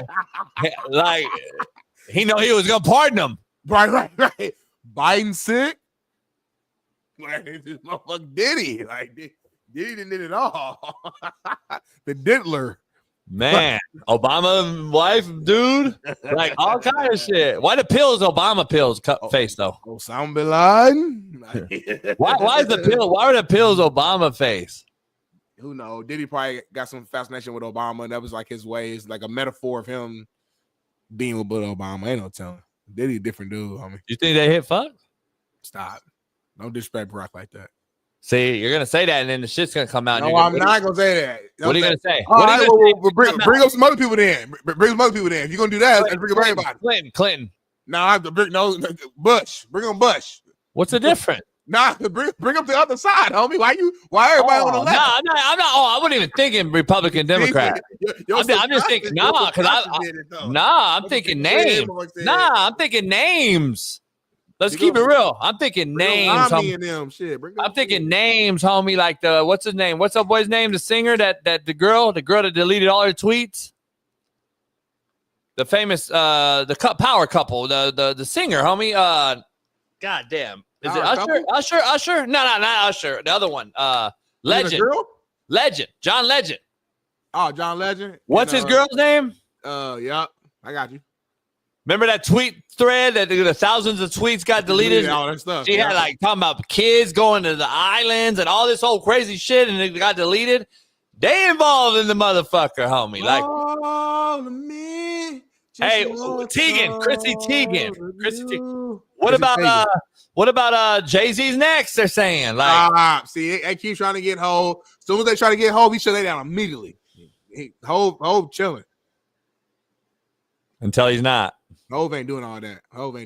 They said that about Russell. No, I'm gonna be real though. Like you ain't heard nothing about Hov. To your point, like we've heard all this shit about Diddy. You ain't heard nothing about no fucking Jay-Z doing none of this shit. No, well that's the thing. You didn't hear about Puffy either. We didn't hear about Puffy either. Yes, we did. No, we didn't. No, we didn't. Let's be real. Let's be real. Let's get the brass tacks. We've been heard about parties and shit like that. We've been heard about did Diddy do something to pot? We've been heard these rumors for years. Let me put it in context for you real quick. Hurry up, we got 5 minutes left for the show. I'm out. Puffy didn't get really talked about until 50 kind of started blasting him out about this certain situation. The same as Russell Simmons. Russell Simmons, when he went to Bali and this whole thing, and I got a little bit of insight on that thing from the Big Three dealing. But anyway, he went to Bali because they found out, oh, you got all these cases going. Well, you're going to go to a non-extradited country, Bali, and not being able to get. He ain't been. Where's Russell Simmons been? Like, Bali, chilling. So here's the thing, though. It never got big until it became big. Like Jay-Z's the next Puffy, though, is what people say. I'm just saying. Like right now, Jay-Z ain't being talked about like that. But just wait, somebody's next, homie, because they wouldn't. Somebody's a pawn in this thing, and we'll probably never know. It's somebody bigger than this. There's no Clive David. Like there's a lot of big name executives. It's gonna be some big time white exec or something. It's gonna be something bigger than all this shit. It's all something white. Yeah, but anyway, going back to Jamie Foxx thing, because that's crazy how that is the thing. The Jamie Foxx's bodyguard, everybody became like, man, I took a pill that Puffy gave me, and then I woke up 22 days later. Yeah, like. Why is it always Diddy be on that weird shit? I'm saying, why is that? Isn't that like attempted murder? Like I'm just saying. I mean, like, take that. But you can't put your finger on him. Like it's you always can't even look at him. No, but it's like I'm saying. Is he killing you from afar with other people? Is he still a serial killer? Back to the serial question. He is. He's a serial killer without doing it. Maybe allegedly. You don't want to get sued. Look at old girl. What's her name? They said he put something on her. Even I'm real shit though. I'm not even making it up no more. What's her name? What's the white girl name that's gone crazy? Britney Spears. They said it's him too, homie. He's involved in everybody. He got power, homie. This motherfucker's powerful. He fucked over Britney Spears. They said he the one that got fucking Shannon Sharp called him in his current shit. They said Diddy got his motherfucker doing everything. You lying about that though, right? They said you lying about that one though, right? Listen, are you lying about that one though? Because I'm not lying about the other shit. Britney Spears, Justin Bieber, like all these motherfuckers is real. Like everybody, Michael Jackson, Bobby Brown, and Tina Turner. If I mean, Whitney Houston, Whitney, homie. Oh shit! Hey, Whitney told Puffy like, "Get out of my way." One day, and I'm walking by him, and that bitch, he gone. They said Diddy involved in all this shit. This motherfucker's everything. Fucking. I saw a car accident off La Cienega the other day. I said it was Diddy. What was the next one? Who was the cat that passed away, homie? The white boy, the rapper, the singer. They said old girl. He killed himself, but it was really they said it was old girl, the actress that killed him, and that was Puffy, homie. What's the old dude, the actor, his wife and the dog, the Asian wife and the dog? They all was there for Gene Hackman. It said Gene Hackman was Diddy, homie. They said he got Gene Hackman. Oprah's next. Helen DeGeneres or whatever, homie. Helen DeGeneres, homie. What was the other one? What was the other one? She had to move. Oh no, the black woman who hates Diddy. Not the black woman, not the one that lifted up the sheet when they were putting her in the ambulance is dead. She woke up and they killed her again. Whoa. I mean, why nobody talk about that? By the way, I know, like that's a real. What was her name? The wife. It was the wife of Helen DeGeneres. He said, "Why nobody talk about that?" What was the wife of Helen DeGeneres, homie? I don't know her name, but I saw the. I know exactly the video you're talking about, homie. You gotta get it for me. What's that white girl name? That Anne Heche. Anne Heche, homie. She found a video, baby. She was smashing a Prius through the hood like at 120 miles an hour and just hit a house. Wow. Yeah. Puffy was chasing her, homie. Hey y'all. Who's the black? She was the longtime radio host. She had a real popular show, and then she ended up getting sick. How you doing? She said, "How you doing?" The black woman. Y'all know what I'm talking about.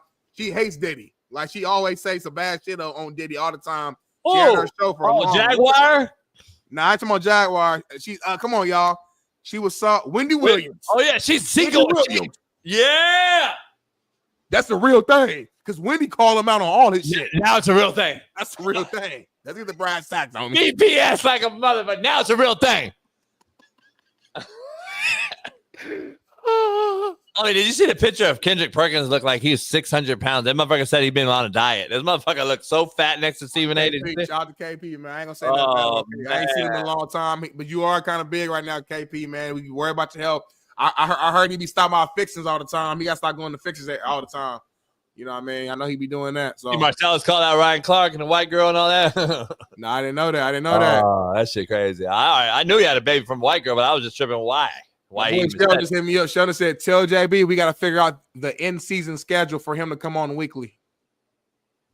He just said that right now.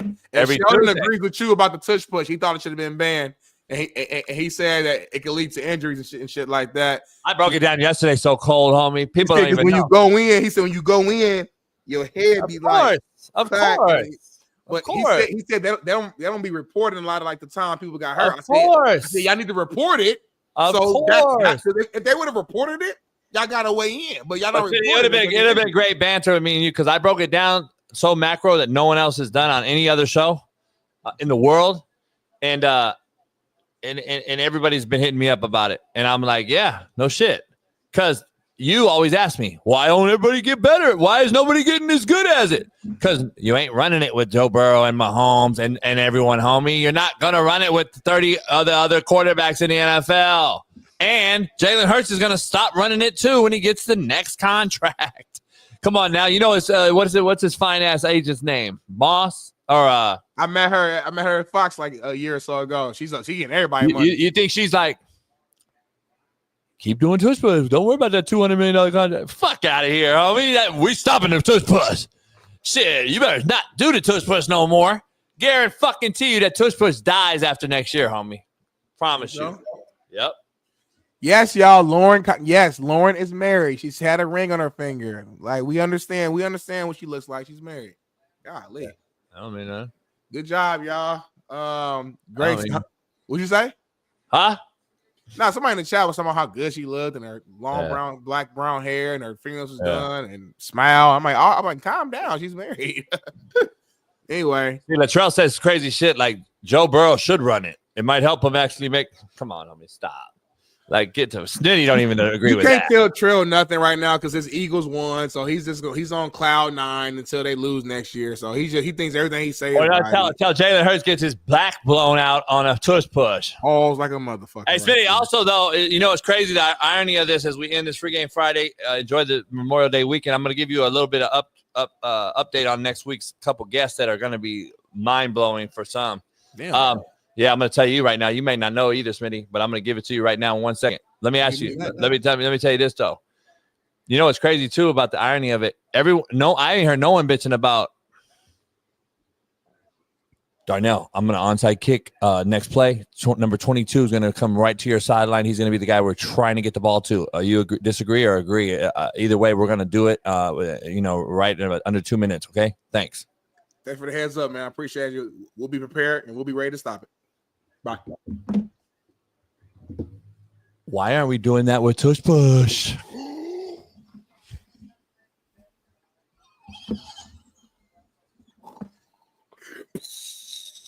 Why can't I compete? Why can't I all week long practice with Darnell?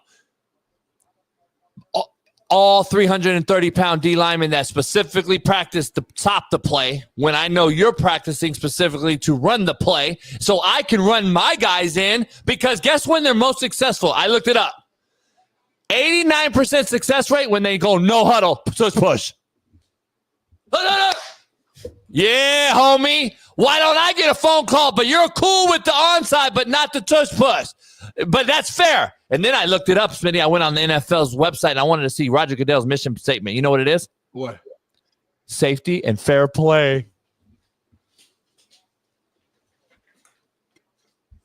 Call me right now. Show me how the call would go if they started calling for tush push. How would the call go? Call me right now. Hey, Jason, what's going on, Coach? We got 25 seconds before the thing. We're going to run tush push right now. If you guys want to run your D lineman, then go ahead. But we're going to run it right now. Take. Okay. Thank you. Bye. Sheldon Day, Smitty, everybody get in. Take. Or, homie, how about this? Make it on first down so we know the snap count so I can time it up and jump over since you stopped it. And by the way, you know who my boy George knows is like cousins with Troy Polamalu? You know what they banned the play when Troy Polamalu hurdled the fucking thing? And Troy Polamalu's like, so they banned that, but they didn't ban this? Make it make sense, homie, and it's about safety. And you know who I blame as we close out? Diddy. Fucking Diddy's fucking fault, homie. Thanks to Lauren. Thanks for everybody. Oh, real quick, Smitty, I'm going to give you an update on who's coming on. Wait all day. Walk, homie. I had a long ass walk. I had to walk. I really walked far. Your apartment's 270 square feet. Big ass apartment, condo style. So, for anyone that's still here, how many people still here right now? 2 people. So, almost 1,000. Next week, so you know, real quick. Tuesday, our first day back. We are off Monday. Enjoy. Thank God. Ooh, I needed that. You just had a day off. No, I did. I was at work yesterday, Jason. I'm working today. I got my work laptop right here. That's why when my head was to the side, because I have to help with the facility. Like I'm double, like it's crazy. I don't get paid enough. Anyway, put your a hand lot down. of people out there, a lot of people don't know, but Tim Donahue. The referee? You know that name? The referee? The referee with the documentary, the one that helped I mean, the referee? You know about him? Do you know about him? I do know about him. He'll be on Tuesday on this show. Sacramento Kings? I'm asking him every He day. going straight to it, too. I'm asking the first question. Did you I'm asking, why did you do it? I'm asking, why did you? Oh, Mike Bundy. First. Oh, damn. Mike Bundy came in the clutch. Like Man. Halliburton.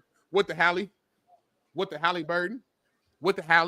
Shout out to Mike Bundy, man. Halliburton. Mike, you might be able to get on the boat, man. Mike, send me that 100. Send me that 100, JB, right now. I need the actions. All right, let me ask you something.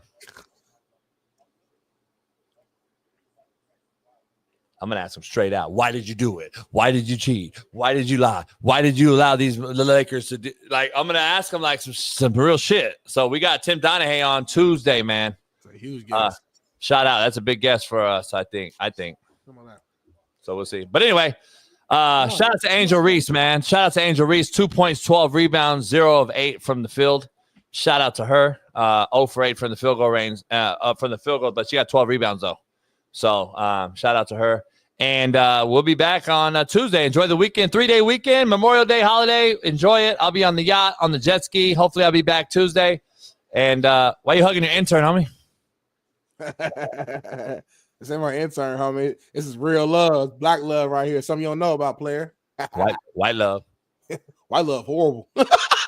Just sound boring, plain. This shit seasoned. We got Laurie's love. What is it? Laurie's. That's BPS. Lowry's or Laurie's? Laurie's. It sounds better. That's why you say auntie, homie. You say auntie, homie. Yeah, aunt. Aunt is horrible. Like an aunt. I don't want an auntie. I want an auntie. Hey, guess what? What?